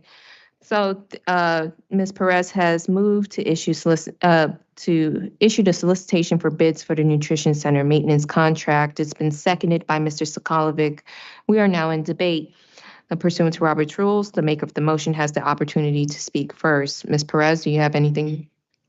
She has no comments, so I'm going to go down. Ms. Casimir has her hands up. Okay, so under the scope of work, looking at the bullet point that says the contractor can supply a certified electrician for any installation, but not required. Can you just talk to me a little bit about the difference between a certified electrician and a licensed electrician, and why wouldn't that be required for any installation? I think that is a typo. It should be licensed electrician. Okay. And not all of our kitchen equipment will need an electrician to install it. Sometimes we may need gas or just general maintenance, moving someone to move that equipment from place to place. Okay, but it is required that a licensed electrician do the work that, like For a licensed electrical electrician needs maintenance, to be yes. for electrical needs. Yes. All right, because it says but not required. That's the only thing though at the end of the sentence. That is because the bid is open for electrical food service maintenance, refrigeration food service maintenance, and hot food service maintenance. So the vendors, depending on who bids, they may have an electrician and an HVAC specialist on staff. And then if they are the lowest bidder, we will select them. Sometimes we may have someone that selects heating equipment, but then someone else can do our refrigeration equipment. Okay, thank you. Okay. Mr. Benahan? Yes, and here in the report, they say, sorry, they will move. Oh, the contract will require sign in and out when responded to service call. So that's the supervisor from the kitchen. Not exactly. We have a new program that we've implemented called FMX, and that program, we can actually have our maintenance contractors start their time when they begin their work, end their time once it's over, and then we'll use that for billing reconciliation. So you, as a director, you receive that call too, to let you know the sign in and sign out too? Excuse me? You, as a director, do you receive that call? Yes, I have administrative access, so I can see everything that's going on. That's good, so you can know what's going on in the cafeteria. All right, thank you. Thank you, Madam Chair. Okay, I don't see any other hands up, so at this time, we'll take the vote. All in favor for the solicitation of bids for the Nutrition Center maintenance contract? Ayes. All in favor? Aye. Any opposed? Any abstentions? The motion passes unanimously.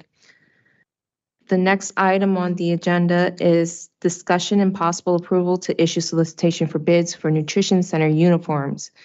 And again, Mr. Keoma Steele is here to present. It passed in the committee level favorably, but you can add anything to it. Sure.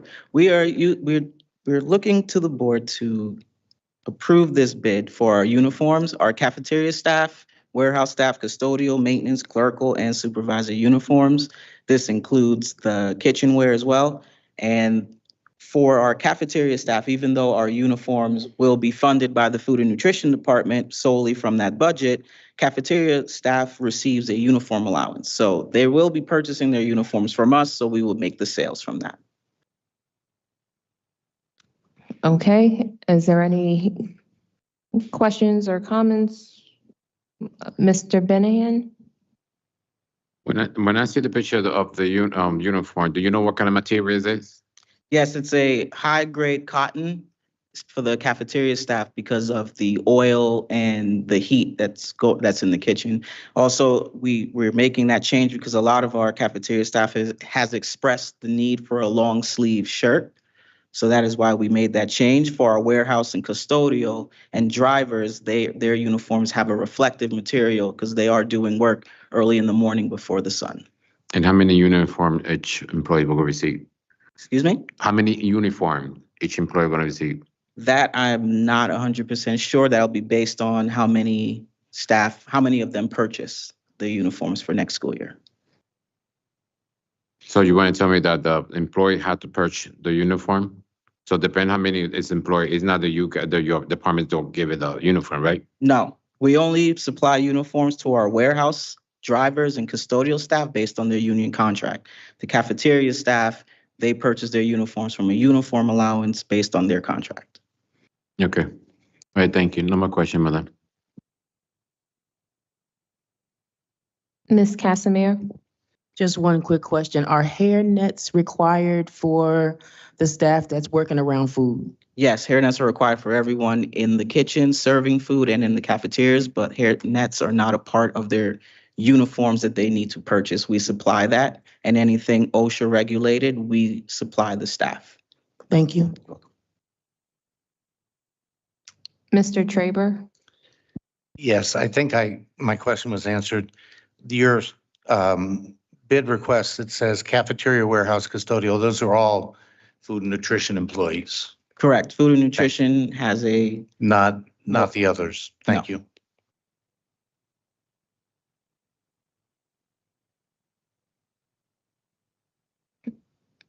Sorry, I don't, Mr. Benahan, I'm sorry, I got confused with the order on the screen, so I apologize, Mrs. Skolovic, if I skipped you. Oh, I'm sorry. Can you tell me how much it's gonna cost the uniform? You know the price of? yes, the price of the uniforms are usually between $35 and $45 per shirt based on sizes or anything that we have to get custom made. For example, extra small has been a big thing for us this year. For the drivers and warehousemen, that's actually on a program. We give them uniform. We have their uniforms laundered yearly, so that's a little bit cheaper. But that's something that we personally supply for them compared to the cafeteria staff.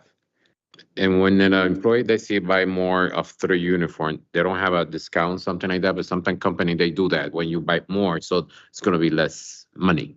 No, we do not offer a discount because our cafeteria staff receives a $375 uniform allowance each. Okay. All right, thank you, sir. No more question, Madam Chair, thank you. Mr. Sokolovic? Excuse me. Thank you. Yeah, one of my questions was answered, the cost. Have the staff had any input on the uniforms chosen?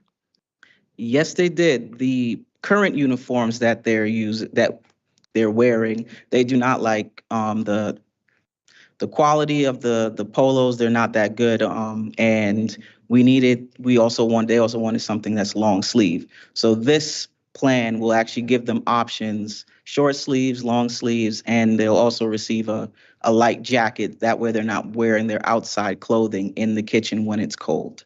Awesome. And as far as uniforms, it's part of their contract. They're mandated to wear the uniforms? They're mandated to wear the uniforms, yes. And what happens if somebody shows up without a uniform? In good faith, I supply everyone one shirt to start the school year, just in case I do not receive any payment. Based on their contract, I cannot ask them for a receipt or proof that they purchased their uniforms. Okay, thank you. Ms. Perez? Make a motion to approve to issue solicitation for bids for nutrition center uniforms. The motion's been made by Ms. Perez to solicit bids for the Food Nutrition Center uniforms. It's been seconded by Mr. Benahan. We're now in debate. The maker of the motion has the opportunity to speak first. Do you have anything to add or say, Ms. Perez? No. Okay. Seeing that there are no other hands up at this time, we'll take the vote. All in favor for the solicitation of bids for the Nutrition Center uniforms, say aye. Aye. Any opposed? Aye. Any abstentions? The motion passes unanimously. Thank you, Mr. Steele. The next item on the agenda is discussion and possible approval of the CREC agreement for the 24-25 Advanced Alternative Route to Certification and Special Education Agreement. This item too was presented at the Policy, Personnel, and Contracts Committee, and it passed favorably. This is something that the district has participated in the past and is looking forward to continuing. So here we have present. You will state your name for the public, but you have to click the microphone so I could, there you go. Thank you. My name is Michael Brosnan. I am a teacher in Bridgeport Public Schools, and I have worked with developing partnerships to help staff our schools over the past several years. Our partnership with the Alternative Route and CREC has provided us 12 special education teachers over the past 2 years. What is unique about this program is that we recruit from within. So we take our existing teachers that are teaching in a easier to staff certification area. We enroll them in this program to become certified special education teachers. The Proposal that you have in front of you is for up to 10 current Bridgeport educators to transition from either elementary, social studies, or English into a special education role at the start of next school year. They'll participate in this alternative route program throughout the duration of next school year while they are teaching special education, and then they'll receive the full certification come spring of 25. Okay, I'll open up the floor. Mr. Traber. Mr. Brosnan, is there a commitment for them following that? Yeah, excellent question. We have developed a promissory note that these educators who take this opportunity continue to serve as a special educator for 3 years. Thank you. Mr. Medina. It says up to 10 at this rate.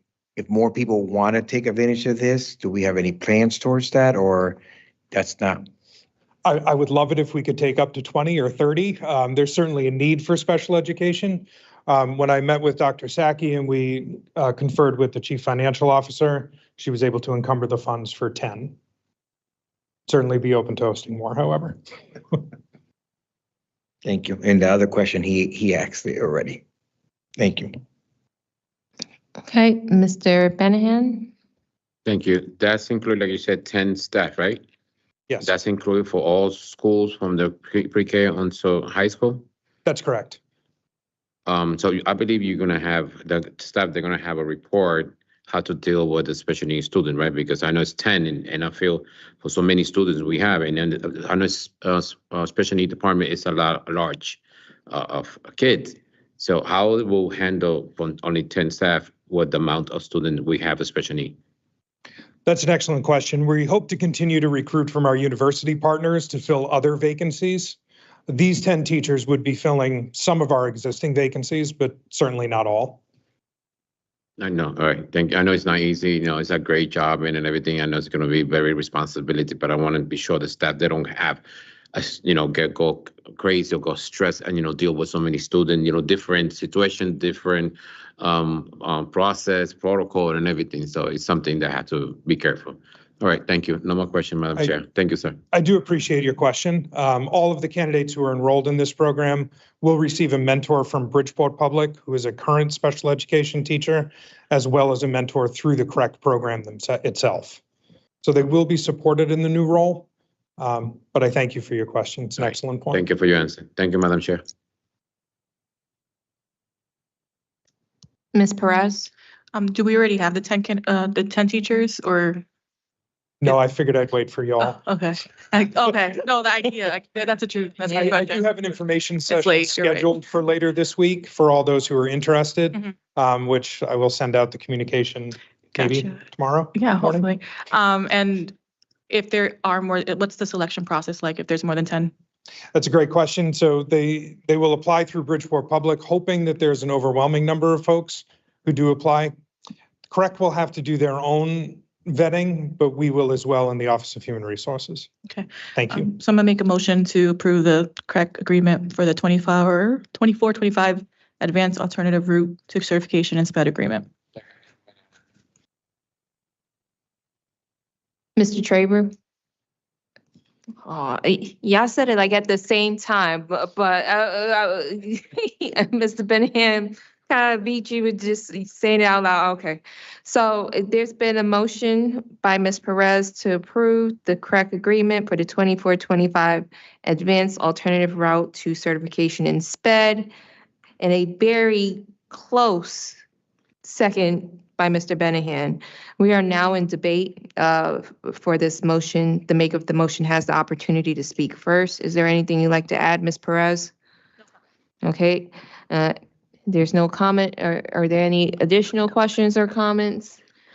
Seeing none, I'm going to vote. We're going to take the vote. All in favor for the correct agreement for the 24-25 advanced alternative route to certification in SPED. All in favor? Aye.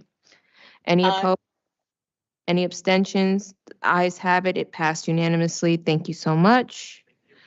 The next item on the agenda is discussion and possible approval of the Talented and Gifted Programs field trip to Nature's Classroom in Ivoryton, Connecticut, April 29th, 2024 to May 1st, 2024.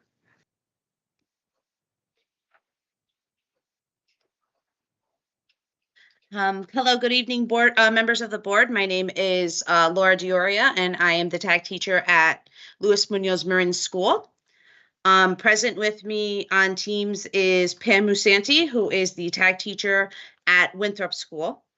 And so the purpose of our trip is for our talented and gifted students to have the opportunity to learn more about plants and the ecosystem that they live in. What this does for our students is, because both schools have a garden that have been set up by tag students and maintained by tag students, this affords them the opportunity to learn more about plants in their ecosystem, in their environment. Also, being up in Ivoryton, they are exposed to different waterways and how those different waterways affect the environment and work with the ecosystem. Additionally, the Nature's Classroom program also helps promote social interactions, particularly team building and leadership, which is essential to our tag students. We identify those tag students as leaders, so giving them and affording them opportunities to better themselves as leaders is always ideal. We did this trip last year, and we saw a lot of success and growth in our students, showing more initiative in their work, taking on more leadership roles in the classroom, and definitely showing more of an understanding of their plants, the ecosystem, and how they can better their garden and their immediate environment. Thank you. Ms. Perez? I make a motion to approve the Talented and Gifted Programs field trip to Nature's Classroom in Ivoryton, Connecticut, April 29th through May 1st. So it's been moved by Ms. Perez to approve the TAG Programs field trip to Nature's Classroom to Ivoryton, Connecticut, and it's been seconded by Mr. Benahan. Again, pursuant to Robert's rules, the maker of the motion has the opportunity to speak first. Is there anything you'd like to add, Ms. Perez? Enjoy the trip. Thank you. Okay. Anything else anyone else would like to add? Ms. Casimir? Yeah, I was just wondering how many students? So it's going to be a total of 22 students, 11 students from grades 4th and 5th at Winthrop School, and 11 students grades 4th through 5th in, from Marin School. Thank you. You're welcome. Okay. Seeing no other hands up, I'll take the vote. All in favor for the Talented and Gifted Programs field trip to Nature's Classroom in Ivorytown, Connecticut on April 29th to May 1st, 2024, say aye. Aye. Any opposed? Any abstentions? Hearing none, the motion carries unanimously. The next item on, thank you very much for your time. You're welcome. Thank you. And enjoy. The next item on the agenda is discussion and possible approval of Discovery Magnets field trip to Washington, D.C. and Gettysburg, Pennsylvania, May 14, 2024 to May 17, 2024. Okay. You gotta turn the podium mic on. There we go. Hi, good evening. My name is Corinne Dries. I'm a teacher at Discovery Magnet School, 7th and 8th grade social studies, and I'm here with my principal, Ms. Horkheimer. Good evening. All right, so our trip is going to be May 14th through the 16th. It's a Tuesday to Thursday, and we've been taking this trip for about 11 years. And we are so grateful to be able to present this opportunity to our students to go to Washington, D.C., to visit all the monuments. And this year it's a little different. We are going to have an opportunity to, we're thankful to the Bridgeport Debate League as well as the Urban Debate League from Yale to give us this opportunity to be able to debate. We're going to have some of our students, 6 students, to participate in debate with a local team in DC. And then afterwards, we are also going to have an opportunity to visit the Supreme Court the following day. So we have a very I always try to keep a tight trip. We are going to be using a new company this year, but it is a very well-known company by Silver Mills, and I think it's all in the packet. And we are very confident that we're going to have another successful trip. We are offering, or Silver Mill is offering, night monitors. They're going to be taking care of our tour and our meals, our transportation. We put the information for the hotels for our packet, and as well, all this information is going to be shared with all of our parents through Parent Square as well as email. So we are confident that we're going to have a very great trip, and we thank you for your support. I actually got a refresher course for the EpiPen as well as medication, like inhalers, particularly today, and I signed the paperwork. I'm just a refresher, but I do this like every year. So I just wanted to make sure that we had our safety plan in place with our, and I'll be sharing that with our chaperones as well, teachers. Thank you. Ms. Perez? Make a motion to approve the Discovery Magnet Schools field trip to Washington, D.C. and Gettysburg, May 14, 2024 through May 17, 2024. It's been moved. Is there a second? Second. It's been seconded by Mr. Sokolovic. We are now in debate. Again, pursuant to Robert's rules, the maker of the motion has the opportunity to commence debate. Ms. Perez, is there anything you'd like to add? Enjoy your trip. Okay, very nice. Mr. Sokolovic, I'm not sure if your hands was up from the motion, but I'm going to just give you the floor now. Thank you. Yes, one question I didn't ask last time is are they going to be streaming the debate on any platforms? I don't know, but I can speak to our, we hope to. If so, we hope so. So we'll if so, can you try forward it, please? Yeah, that would be nice if we can do that. So I'll be speaking to Mr. Rapice about that. Thank you. All right, Ms. Casimir. Approximately how many students are we looking at? Right now, we have 33 students signed up, and if there's any update this week, we will be sending that over to the office. And my other question to you is there some type of meeting with the parents about behavioral expectations and such, whether it be verbal or in person? We sent that behavioral agreement with our permission slip. However, we can plan a meeting with the parents either through Parent Square or through our teams meeting. So that's not. Yeah, please, I would, we can do that. I would like for you guys to do that. I remember when I was in the Norwalk Public School District and the principals would have meetings with the parents just to make sure that everybody was clear on the behavioral expectations. And another thing that I know about Gettysburg is they do sell like Confederate flags there. I know most of our culture is, mostly Black and brown children, but still like, the Confederate flag means one thing to one culture and it means another thing to other cultures. So that's why. Well, this is definitely going to be discussed prior to the trip. Part of American history, so we'll be reviewing the Civil War with both 7th and 8th graders. So they'll be very familiar with the significance of those flags as far as that time period. Great. Thank you so much. You're welcome. Okay. Well, I have a question. Will you have the opportunity to meet any of the justices of the Supreme Court? We hope so. It's actually one of our coaches, or former coaches from Yale University, that's now clerking at the Supreme Court. So that's how the opportunities open up for us.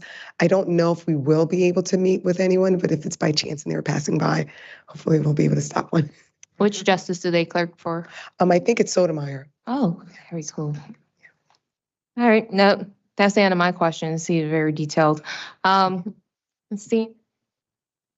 Seeing that there's no other hands up for debate, we'll take the vote. All in favor for the approval of Discovery Magnet Schools field trip to Washington, D.C. and Gettysburg, Pennsylvania on May 14, 2024 to May 17, 2024. Say aye. Aye. Any opposed? Any abstentions? Hearing none, the motion carries unanimously. Enjoy the trip. Get me an autograph. Thank you so much. The next item on the agenda is discussion and possible approval of High Horizons Magnet School field trip to Philadelphia, Pennsylvania from May 15, 2024 to May 17, 2024.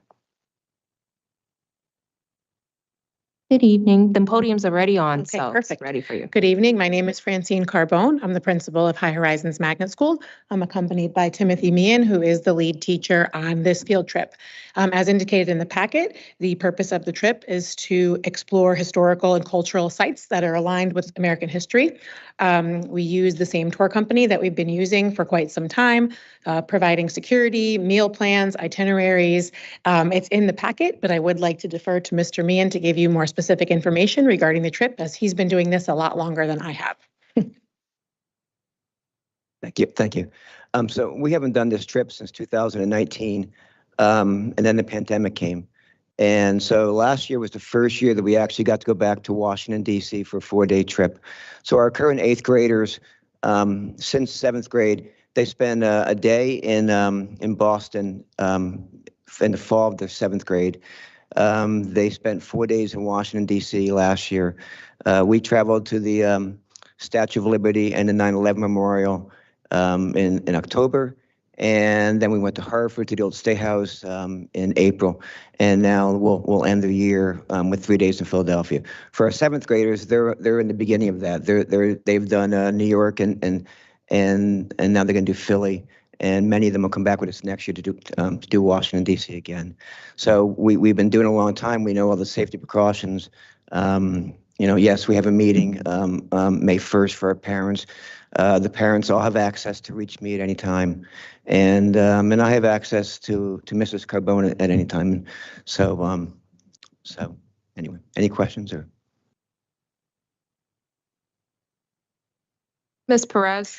I move to approve the High Horizons Magnet School field trip to Philadelphia, Pennsylvania from May 15th through May 17th, 2024. There's been a motion. Is there a second? It's been seconded by Ms. Casimir. We are now in debate. Pursuant to Robert's rules, the maker of the motion has the opportunity to speak first in debate. Ms. Perez, is there anything you'd like to add in debate? Enjoy your trip. Okay, thank you very much, Ms. Perez. Is there anything else any board member would like to add in debate regarding the field trip? Seeing none, seeing no hands up, we'll now enter into the vote. All in favor for the approval of High Horizons Magnet Field Trip to Philadelphia, Pennsylvania from May 15, 2024 to May 17, 2024, say aye. Aye. Aye. Opposed? Any abstentions? Hearing none, the motion passes unanimously. Have fun. Thank you. Excellent. The next item on the agenda is discussion and possible approval of the MathCon competition to McCormick Place, Chicago. Is it on? Yes. Hi. I'm Maggie Oquendo. I'm the interim principal of the Aero School. One of our students for the second year qualified to compete in the MathCon competition in Chicago. Out of 45,000 students, he placed in the top 97%. So we would like to send this one student along with one teacher to compete in the MathCon competition. Right. Is there any questions or anyone would like to make a motion? Oh, Ms. Perez. Make a motion to approve the MathCon competition to McCormick Place in Chicago. There's been a motion by Ms. Perez to approve the MathCon competition to McCormick's Place, Chicago. Mr. Traber, your hands up. Okay, great. It's been seconded by Mr. Traber. Pursuant to Robert's rules, the maker of the motion has the opportunity to start debate. Is there anything you'd like to add in debate, Ms. Perez? Good luck to that student and hopefully he brings a trophy. Thank you. We hope so too. Okay. Is there anything else board members would like to add? Seeing no hands up, we'll enter into the vote. All in favor for the approval of the MathCon competition to McCormick Place, Chicago, say aye. Aye. Any opposed? Any abstentions? Hearing none. Motion carries unanimously. Bring home the win for Bridgeport. Thank you so much. Enjoy.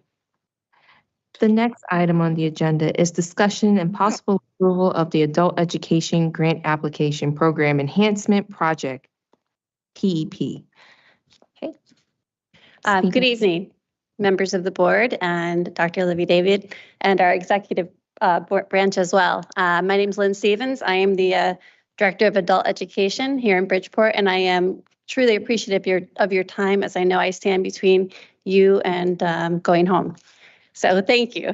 The PEP grant is a $110,000 grant that Bridgeport Adult Education would like to, we're actually trying to attain.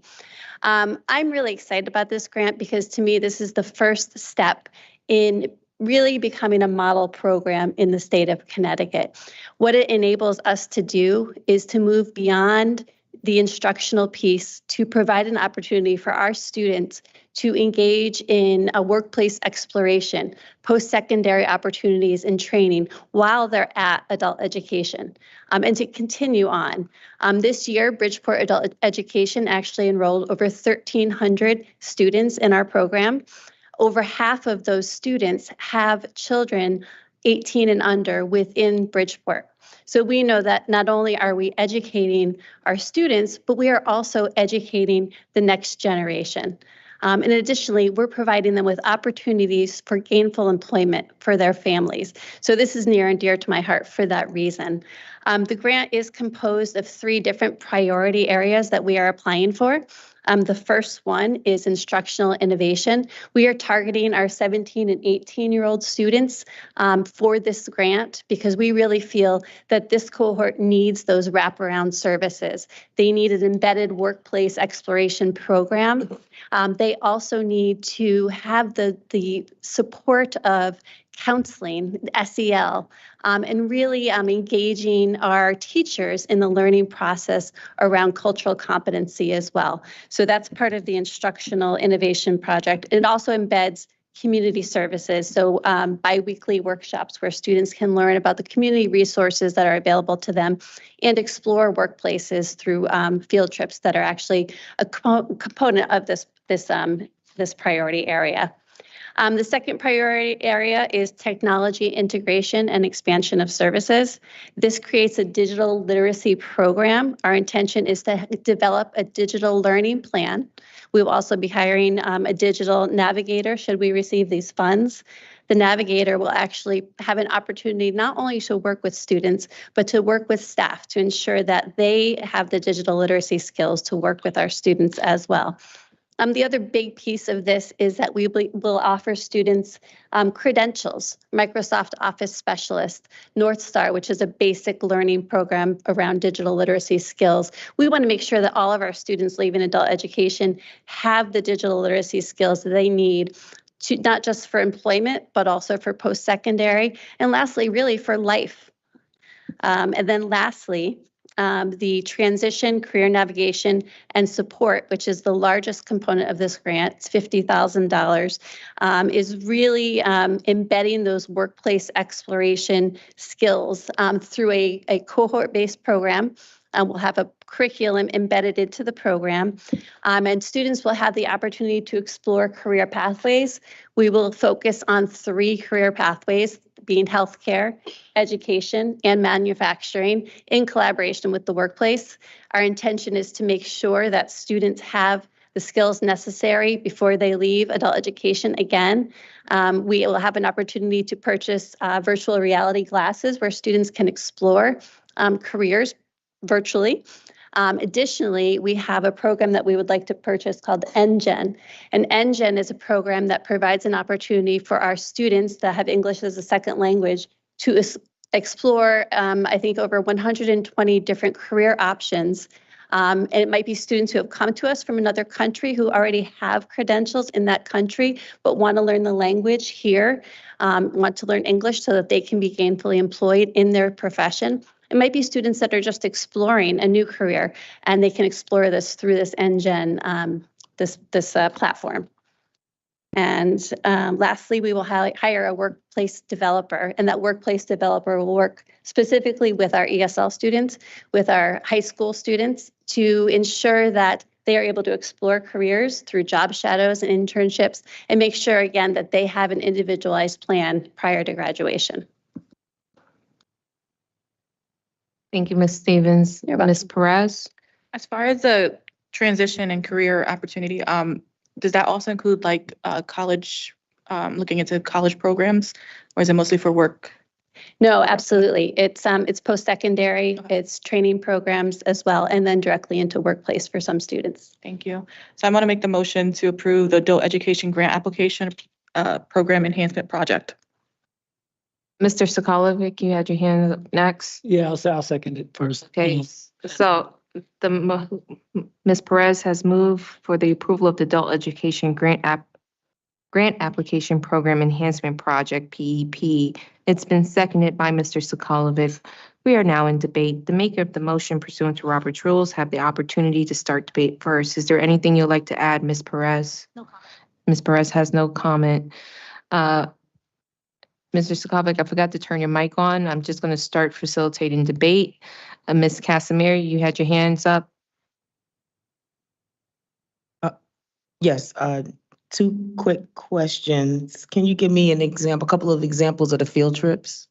Sure, we'll visit actual workplaces. So it could be a manufacturing site. Lots of times students have the perspective that manufacturing is dirty, or they don't want to be hands-on, but they can see that it actually is very digitally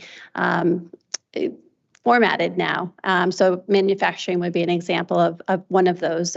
Another one would be attending perhaps a community college to view the community college or one of our state universities as well. And my last question is community service encouraged at all with these people that are transitioning on? And the only reason why I ask is because I know that a lot of times jobs do end up coming into fruition from volunteering in the community. I know you can't force anybody, but is it encouraged? Is it brought up? That's a great question. And it is something that we've talked about for this grant. Community service, actually, students can earn credit for community service in adult education. So it's not as part of this grant, but in general in adult education, we are actually imposing a course next year where students can be supported in their community service and volunteer experience. Thank you. That's all. You're welcome. Thank you. All right, thank you, Ms. Casimir. Mr. Sokolovic?